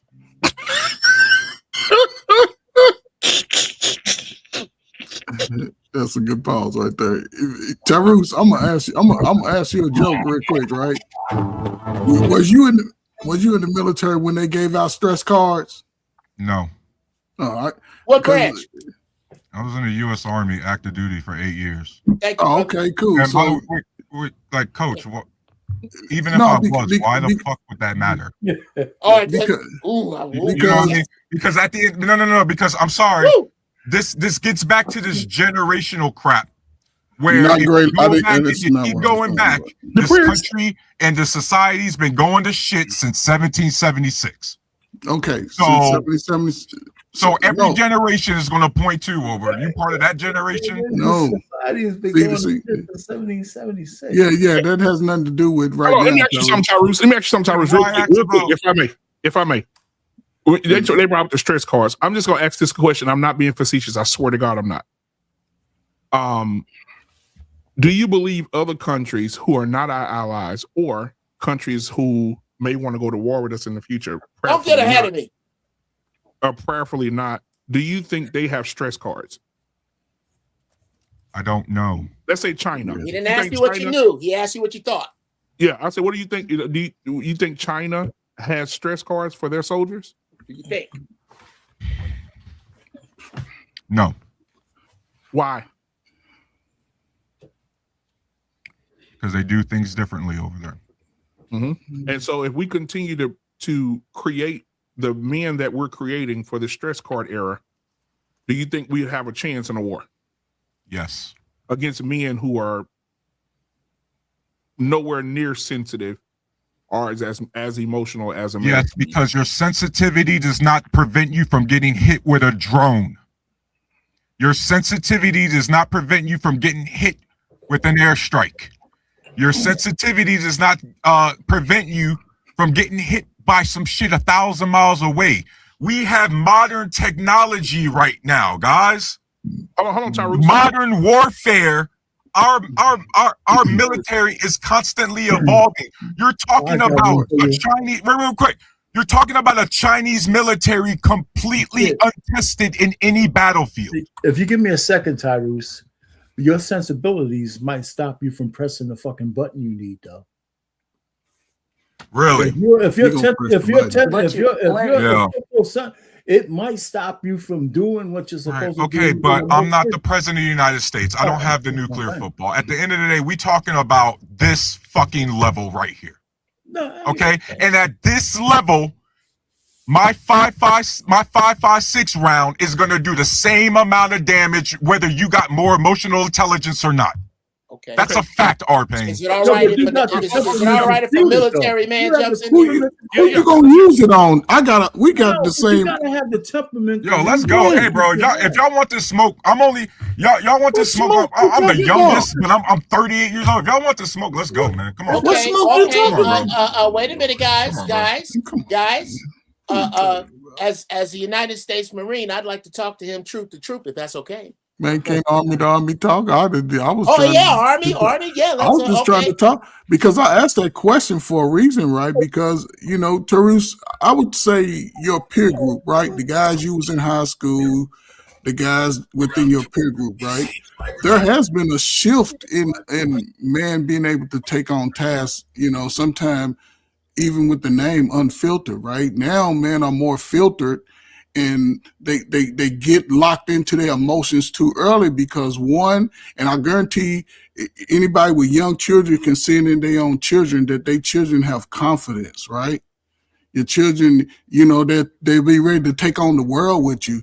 But it's a lot of men in that peer group are hiding behind their feelings about regular life survival stuff. And that's where I agree, Coach. And so I don't understand why that applies to me because I'm very open with my emotions, and I ain't got a confidence problem.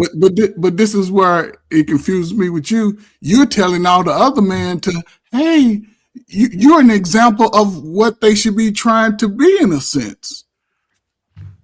Yes, you should be able to own your own home. You should be financially stable. Hold on, Tyrese. Hold on. Now you at a mature age, now right? You don't want to hear the resume. No, but listen. What I'm saying is, brothers are going there. You wasn't owning a home at 22, 23, 24. Damn sure wasn't. Okay, so listen. They're moving up to that ladder. So maybe by 30, 35. They can have that wisdom, and again, they can't become a baby daddy. It's going to be a lot rougher. They have to be able to create their own families. They have to be able to take advantage of the military and the education that America provides. Because if you living in America, you got so many, you only got 3 or 4 choices. Everybody can't navigate a YouTube page and ain't got the articulation. Everybody ain't really got the motivation to say, despite of what happened, I can still be. And I think I'll shut up. Men are getting that notion together. And we ain't gonna see it today, but about 2030, it's gonna be a lot more brothers on the up and up doing better than the sisters, because the sisters are still playing the game. I really understand that you guys might be off-put by my passion or just outright emotion. I want to be very clear here.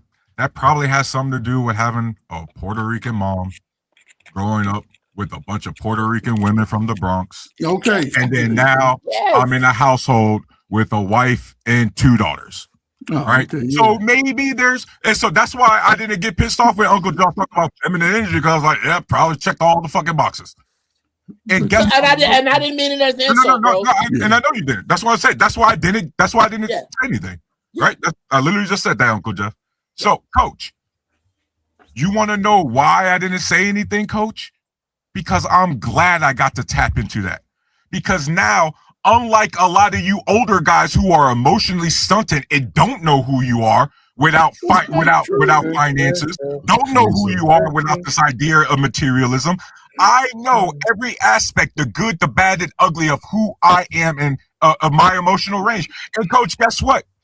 I know that even before the combat PTSD, I was probably a little bit emotional, and the combat made it a hell of a lot worse. And you guess what? I'm still up here because that's what masculine men do. You accept your flaws, you work on it, and you still show the fuck up.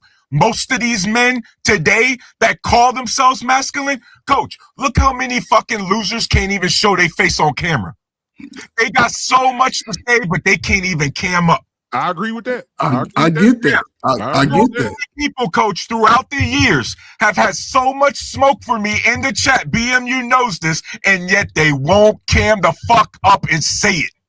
Guess what, Coach? They got so much smoke for me, but they'll never actually physically threaten, because at the end of the day, you know what they also know, Coach? I probably shouldn't threaten a combat veteran with PTSD. That's a bad idea. That's a really bad idea. So on the list of bad ideas, that's high. I won't say anything else. Okay? Let me say this, Uncle Jeff. I'm gonna let y'all cook again. My thing is this: where we are now, seeing the young men now, guys. I'm telling you, it's so depressing. Because when we grew up, we got a foot put in our ass, and so now you can't do that anymore. You can't. There are certain things you like, even with coaching. Coach Ferg probably knows this. There's certain things you can't do. You can't do bull in the ring no more. You can't do certain tackle drills no more. I mean, no more Oklahoma drills. No anymore. They stopped all of this shit. They've been gone 10, 15 years. I'm 42 years old. I should not be able to go. I should not be able to go in the locker room with 12, 16-year-olds and beat all their asses at one time. I should not be able to do that. These boys are weak. They get hit. I've seen a 13-year-old boy has so much potential. 13 years old, damn near 6 foot tall, 225, 230 solid. Get hit and he's crying like a bitch. Okay, what you are.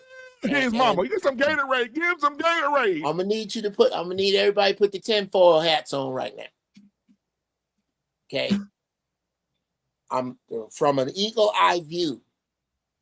What you are complaining about, what the same thing that Tarus is complaining about,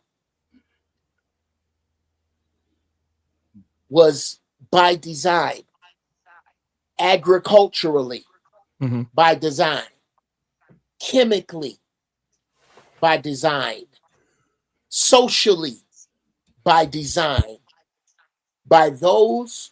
And if we get in the way back machine for a minute, to agree with Tarus, every war that we have ever been fought has been waged by men.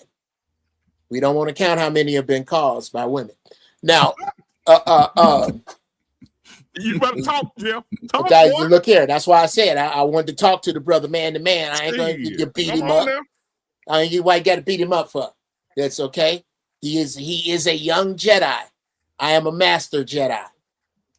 Okay, he just got his lightsaber. I can. Oh wow, he's a Padawan. Is that it, bro? No, he just got it. He just got it. This brother here deserves a sword. He deserves a lightsaber. There you go. We are supposed to teach him. He gonna get his own shit. He gonna use it his way. But because he ain't fucked up as much as me, he can't float around the room and disappear yet like me. Exactly. But he gonna get there. Fair. Okay, but he deserves them. Uncle Jeff, somebody said asserting a lie doesn't make it true. I guess he's talking to you. He said what now?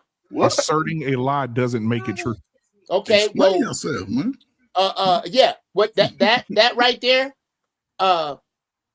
Here's my problem with Jesus. He was supposed to be here 2,000 years ago, but the letter J is only 500 years old. So that's 2 reasons for you to stop talking like Jesus and just make it plain. I don't know that's cute and parably, but what the fuck does it mean? Uncle Jeff, is that true? Is that true? What? That is true, yeah. I don't want you going on. I don't want to ruin what you're saying, but that's true. The letter J is young 500 years old. Young man, you see how my name is spelled Geoff? Yeah. That's the way you're supposed to spell Jeff. The letter J came along. This is what I'm trying to tell you. I'm going to arm you with some shit. Christianity was cooked up. Jesus didn't know shit about Christianity. Jesus was a menorah wearing, a yarmulke wearing, menorah lighting Jew. He knew nothing of Christianity. It was some shit Constantine cooked up in the Council of Nicaea 300 years after he was supposedly here. It don't have nothing to do. All this Hoda de Boko Shah and shit. Most black people who run Christianity down your throat, Tarus, have 2 things in common. No passport. They ain't been nowhere. Most of the places they've been is just another palm tree to fuck under. They ain't been to Egypt. They have been nowhere that questions what they were given here about their eternal soul from people who were convinced they did not have a soul. So yes, brother, there is much for you to learn. But that is not to say that the Bible does not have truth in it. It's just the Bible got truth in it the way Kool-Aid got water in it. Yeah, sure. Hey, listen. Go ahead. Who's finna cook? Anybody? Because that's my meal. I'm done. Listen, man. So we gonna go ahead and end this thing, man, because all of us need to go get some sleep. Tyrus, you go. Tyrus, what's your show about tomorrow? Tell everybody. Oh, you got a show? Yeah, he got a show on the network, brother. He every Wednesday. Oh shit. So BMU, our paying coach Anton, you know that I have said, and Uncle Jeff, I don't know how long you've seen me around, but I've always said that while the red pill is necessary, I think there's been a lot of people in there giving a lot of wrong information. And so unfortunately, I'm going to be talking to the American red pill man directly and telling him what's wrong and how he needs to correct himself. Okay, so send me all that. But I want to say this too, guys. I saw you talk about red pill. I want to do the flip of that. I know a podcast that's on YouTube right now. Uncle Jeff, you're familiar. He has a male name, but you can say it as a female name. Oh, I was on there today. Yeah, I'm gonna make some monster clips. Go ahead. And last week I have it clipped. Last week they were having a show, and they were discussing: is it okay for children? It should be okay for children to go to a nude beach with their parents. Let me say this again. Let me say it again. Say it slow so y'all can understand what I'm saying. They were saying it is okay for children to go to a nude beach with their parents and naked bodies. Men should not be attracted to women because they're naked. They should just be. It's just a body. What's the problem? But I don't understand. Me personally, having children, I would never take my daughter to a nude beach so she can see my dick or anybody else's dick. I would could never take you to France or Italy or none of that shit. None of that shit. My Like, children you can't go could not- anywhere cool, bro. Yeah, don't forget Brazil can't too, go man. anywhere, bro. Don't Like, forget Brazil. It's like that as well down there, bro.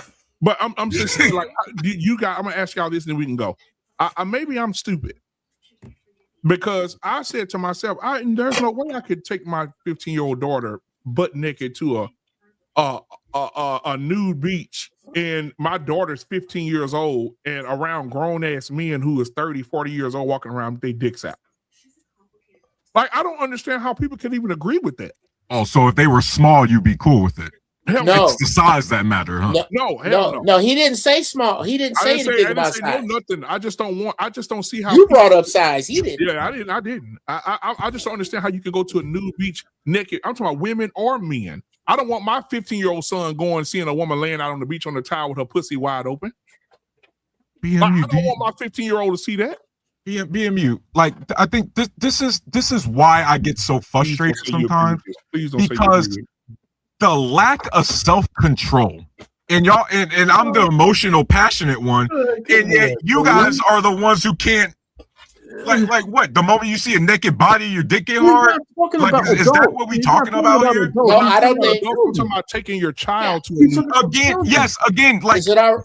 I'd like to answer what we're talking about, because maybe it's because I've traveled. Maybe it's because I've been to beaches in Italy and France and Spain where that's normal, and the kids are there, and it's normal because nobody's on that perverted shit.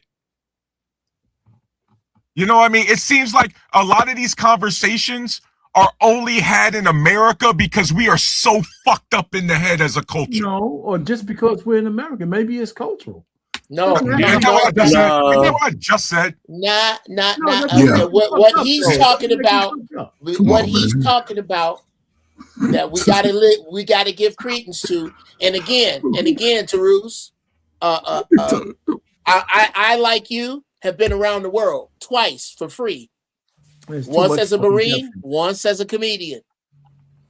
If I done fucked on every continent. Dang. If God sent a woman here, I done had some. Then you better Subic Bay then, huh? What's that? I want to ask Terrence a question. Subic Bay, Long Post City. Oh yeah, been down there. So yes, what he is talking about is the hyper puritanical predilection that Americans have, and if you notice, they make up the list of the people who beat and grate children before they eat them. This is what he is discussing. He is discussing the fact that nudity in other cultures is not a big deal. I get you. That's true. He is discussing Genesis. When Adam and Eve came into the same knowledge as God, they saw themselves as naked and ashamed. You were taught that to be naked is to be naked and ashamed. Everybody ain't taught that. So you can't.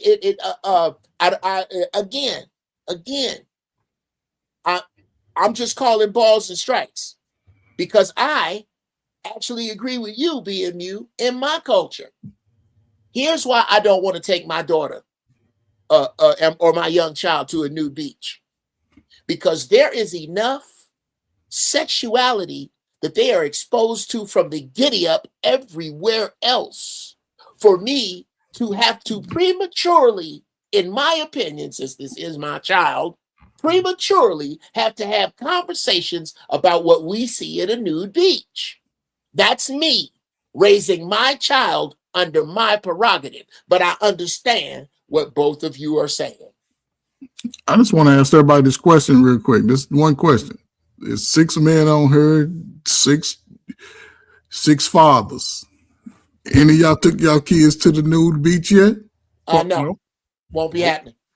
Tarus, you done took your babies to the nude beach already? Yeah, we went to Italy on vacation before. It was real fun. Okay. I think if you would do that, I would hope, and Brother Joe said it, that the conversation must be had about the significance of what it is. Well, a lot of times in America, we just force our kids into stuff without explaining to them beforehand. If we'll do it, then they'll do it. It goes down even with relationships. We don't care. I want what I want. But again, Tarus, one of the best caveats for the future of young people to do, they need a father like you to be around. They need a father like Brother Anton. See, and that's where the dynamic come in at, because if the father's there, then we ain't got all this degenerate behavior, what we saying most men ain't doing, Tarus. And most men are probably join the military too. But doesn't this space exist so that the men that unfortunately, through no fault of their own, because let's be clear, some men unfortunately lose the birth lottery, right? They get born to some ain't shit people. Yeah. Right? These sort of spaces do exist so that it's supposed to supplement it, if you will. I believe Uncle Jeff said that earlier. Or somebody up here said, mentioned like supplementing something in.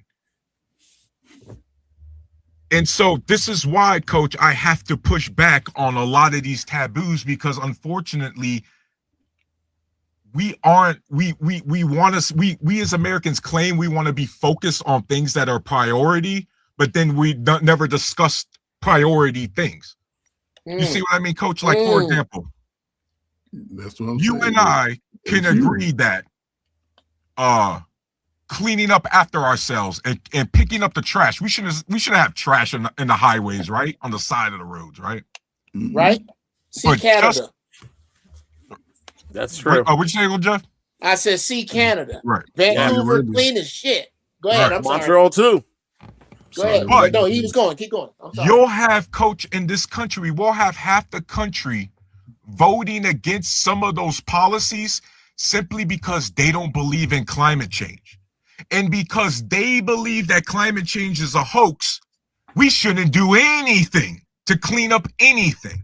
And so now, Coach, it's to the point where we as a species, because of our inaction, especially as Americans, are so disgusting that we now have a ring of trash orbiting our planet. NASA literally has to have a window schedule to launch so that they don't run into their own fucking trash. Right? And so when I'm talking about things like priority, when I'm talking about Coach, like, men should be talking about infrastructure. I don't care if you grew up with a dad or not. That pothole is still going to jack up your car just like it's going to jack up mine. That bridge collapsing is still going to cause us, if we even survive it, hella injuries, regardless of our parental background. So I need you guys to be focused on actual infrastructure building projects. But you know what they're focused instead on, Coach?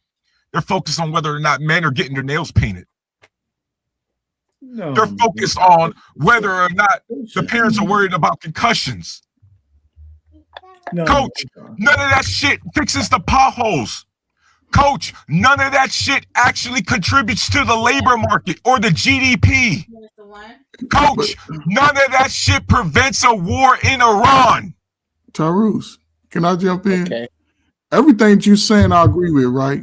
But I'll say it to you like I've said it to our pain when I listen to you, right? Your message is to those young bucks.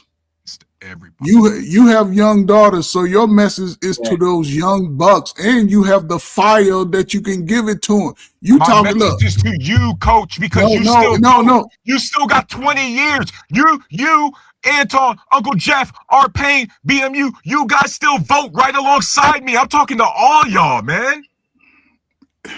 Come on, bro. You acting like you about to bite the dust tomorrow. No. What I'm saying is, I done already paid my dues, right? I can get Tarus, what you saying? I would go to the men. I work with young men, felons, former drug dealers in the military, veterans. I work with that population, right? And the one thing that you can do is pass along the truth. Say, hey, you got a chance to be better based on what's going on because you're connected to the world. A lot of people ain't connected to the world. You've had to overcome some things, right? You've seen some things most men will never see. And you still have to come back, do what you had to do, start a family. You married 20-some years. Going on 18. But look at this. Yeah. Most dudes for the past 18 years been playing. Most dudes for the past 18 years been raised by mostly women. That's a platinum anniversary now. So, yeah, so but you in that position is all I'm saying, brother. We all married, all old and ugly, right? Yeah. And Tyrus, I'm out of the work game. You in the work game. And those young cats coming up, they're getting it, but they don't have enough of you explaining it to them in that capacity. Is all I'm saying. I know, Coach, but that's what I'm saying. Like the things that are, first off, I don't want to discount anything you're saying, but I understand you're saying that I can speak to younger people. But right now, Coach, we are going in a situation where it's negative. The dysfunction is affecting everyone at all age groups right now. Right. And so right now, like, Coach, unfortunately, I don't know if I can give the same advice to a young 20-year-old me right now, because the scenario is completely different. Coach, I don't have to compete against AI. But listen, but again, you understand it. So it's not a competing against them, right? It's just giving them the best options, looking at all sides. Because Tyrus, would you, and I'll shut up with that, who you think is benefiting the best right now, men or women? Men. Exactly. Because men are they're getting in it together because they're being told by they partners. And when I say partner, they peers. You all in high school, you ain't good enough. I'm 20 years old. I'm just getting it together. And the brothers are getting it together. And the day of the feminist lifestyle in America, those days are almost over. When the and I shut up. In 2028, whether y'all believe me or not, they go do a whole reset. After the Olympics pass, America's going to be it's going to be a lot different from what we see it today. And the brothers that take advantage of it now will have an opportunity. But it is so hard to AI is coming. AI is here. And that's what I was saying, Coach. I can't compete. Like these guys, these young bucks coming up, they can't compete against AI. Of course, I'm not in competition with them. And so what I'm saying is the dynamic of how they're coming up is different. Because, Coach, now, like, for example, I have to have the conversation. Me and my wife are having the conversation now about home editions, because the reality is the economy's so jacked up. Our kids are most likely going to have to stay with us until they mid-adult years. And that's going to be across the country. What's crazy, Coach, right? And this is, I guess, to the point of the education, but this is the point where you can educate too, because in other countries, multi-generational homes is normal. No, come on, boy. In America. Come on, man. Mostly in America. I agree. You try to kick your kid out as soon as they turn 18. There you go. Most of the world, even in the rich European world, multi-generational homes are normal. But guess what? Even though I'm ready to have those conversations, the kids are still going to have that social stigma because society as a whole hasn't caught up yet. Well, that's not necessarily true. Listen, let me just say, because I didn't say this, because I agree with you about the multi-generational people in the house, because that's how I deal with my daughters, right? They stayed here. My youngest is 26, and she just moved out. I wish she was married, but she's not. They stayed with me right after college, got their jobs, and we invested their money, and they were compliant, right? So they didn't have to do a lot of stuff. So they're ready for the world. And so I think, that's my recommendation to any young people starting a family. Don't be so quick to kick your kids out, especially if they're on a straight and narrow. What we're discussing here, gentlemen, and it's a bunch of shit, dude. Real fast as I can, Tarus. I only use the Bible when I speak to you because I only take it as serious as the Marvel universe. Okay, so the same way I can teach how to Spider-Man. Okay, what you're suffering from, in my opinion, right now, is something I like to call Noah's disease. Okay, I don't know if you're familiar with the story of Noah, the dude with the boat and the two animals by two. That dude. Yeah. Well, let's treat it like Greek mythology. Okay. Because Noah obeyed God, he was forced to listen to his friends, neighbors, and loved ones and other members of his family drown. He had to hear the animals that he did not put on his boat drown. There is a standard. We're not going to call it God. I don't know what you call it. Jesus, Allah, Joey bag of fucking donuts. I don't care what you call it. There is a standard that you are interested in, that you are passionate about. That standard and the bearing of it, bruh, you're going to have to watch your friends, neighbors, family members, and loved ones drown. And who that is for who will listen. This is what you're fighting with. What often gets confused by people your age and younger that you are dealing with there, young Jedi, is they confuse wisdom with access to information. The janitor got keys to the library, Doc. There's a difference. There are things, how old, if you don't mind me asking, how old are your babies? 17 and 15. Bruh, at 17 and 15, if I had to put my money on it, them two are better than you online, or better than you at social media. Yeah. Are they wiser? Are they wiser? Not a fucking chance. Not a chance. Wisdom will always prevail, young Jedi. At some point, just like you have, those who come up behind you are going to figure out that 2 + 2 don't always equal 4, like it says here. And guess who they're going to have to turn to? To Ruth. So what you're going to have to do is the ones that will listen to you now, like you are listening now, that's your group, bro.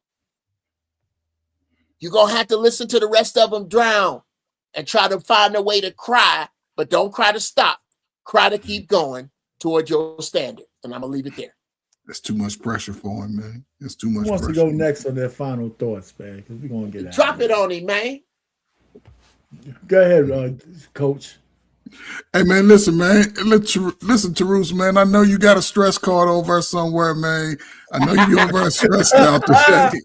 I know you got one, man. I listen to you, man. I'm around veterans, man. So I do a lot, man, in my day. And listen, Teruse, man.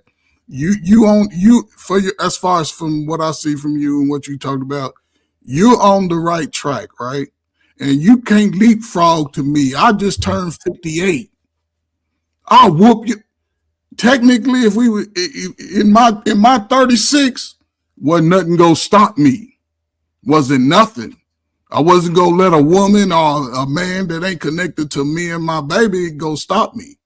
And you in that space, right? And you think about it. You talk about your personal experience, how it affect you. Think about the brothers who didn't go that route and the stress that they were under on the American streets. Right here on the American street, seeing brothers taken out by brothers and the police, right? So just and Teruse, they didn't get paid. You got paid for it. So that's a whole like it's like a whole little generation of brothers like you on the different sides, and everybody's finding their way. When you get close to 40, man, that wisdom bell be kicking you in the ass every day and night. I'm trying to tell you. But I'll say this, I would never look at it don't approach it from a fear base. I tell guys, man, when you down, don't ever approach it from a fear base or face it head on. So, because when you come out on the other side, you're a lot stronger. You're a lot wiser.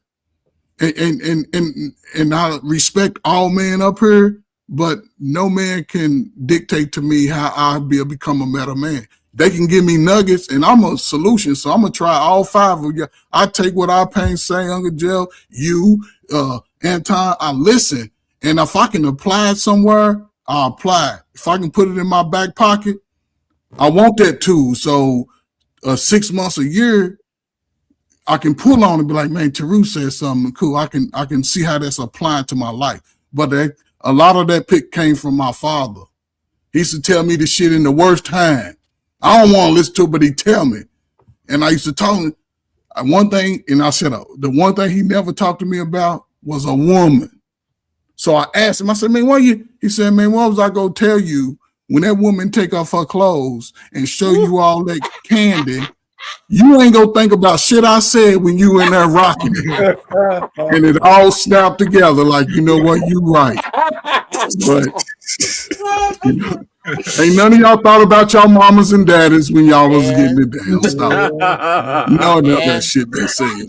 When them panties drop, oh my God. That's what you got, man. Yeah, this was a great discussion and everything. Different perspectives on the same aspect. To me, I just feel like when you have a guy who steps in because a particular male, and I'm saying male, because a man takes responsibility, males don't. You have when a man has to come in and take over when a male refuses to do his job or any other aspect, salute the brother and everything else. But my thing also I see is this: instead of allowing the system to dictate how things can go, be the mature ones and work together, because you can have fathers and stepfathers who go do a much better job than the system. And then even though you may have that one ex that may have an issue with the father for whatever reason, but if the father and the stepfather can come up with a solution, that's even better. Plain and simple. And it's getting to a time we as men have to start putting our heads together for whatever reason. Because if we want to thrive, if we want to grow, sometimes we got to put our ego to the side, plain and simple. All right? You got two options. You can talk about getting things done or apply it and get things done. And if I can find some individuals, I'm not looking for a whole lot of individuals. All I need is one individual. If I can work with him and I can rock with him, I'm good. That's all I got to say. Those are some words we're thinking about. All right, Tarus, what's up, man? You up? Yeah, man, it was great chopping it up with everybody tonight. My final thoughts are this. I need all of my guys to really find out who you are in a room by yourself. And then I want you to see if you're still that same person when you step out that room. And then I want you to step outside the door and see if you're still that same person when people are walking by you on the street. Then I want you to go to work, go to school, whatever it is you're doing, and see if you're still that same person around your coworkers, around your family and friends. Or do you start swapping up? Guys, to a fault, unfortunately, I grew up in a generation as a millennial who got to see not only cassettes, VHS, and DVDs, but merge completely into the digital world. I got raised by Gen Xers, and as much as people got smoke for Gen Xers, I hope you guys realize the reason I talk to you guys like that is because I do respect you, because, well, my parents raised me and I fucking love them.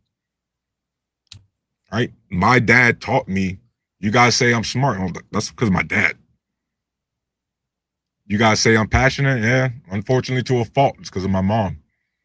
And I love that, because I need my men to be as well-rounded. And guess what? At 38 years old, you're not going to be well-rounded still. Maybe when you get, hopefully, if you make it to where coach is, you're better well-rounded.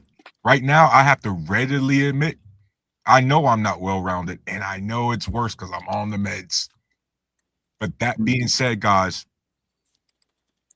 please figure out who you are. Because as coach said, and I've said this before, a lot of you men out there are dealing with issues that I dealt with in deployment. a lot of you guys have unfortunately had to walk over dead bodies already. A lot of you guys grew up in a household that was hyper violent. Because the reality is a lot of our black and brown men grow up in environments where the death rate is higher than it was in the combat zone.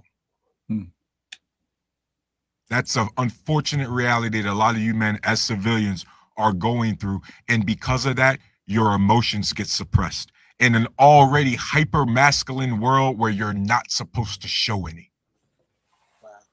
Do the opposite. I know that's counterproductive, or that sounds counterproductive to some of you. I need you guys to do the opposite and figure out who the fuck you are, please. Those are my final thoughts. Well, gentlemen, hey, listen, we started out talking about stepdaddies and whether they're the most masculine men. And what the thing about these panels, we always go around robin. Some topics are better than the others, but I think if somebody brings up a topic, I think it's worth discussing, and the ones that aren't will fall by the wayside. So it was a good discussion tonight. You know, I don't have anything to add, you know, so Tarus, and he's got your Wednesday show. You got the, I guess the thumbnail will be put up. I have my show on Mondays at 7. And this last Monday was, you know, what will we grade the black community, right? So the thumbnail was popping. So anyway, listen, I don't have anything profound to say other than we'll be back here flipping tables next week, hopefully. And you know what time it is. It's 9:30, I believe, Eastern. So with that, man, I'll say good night, man, for everybody. All right.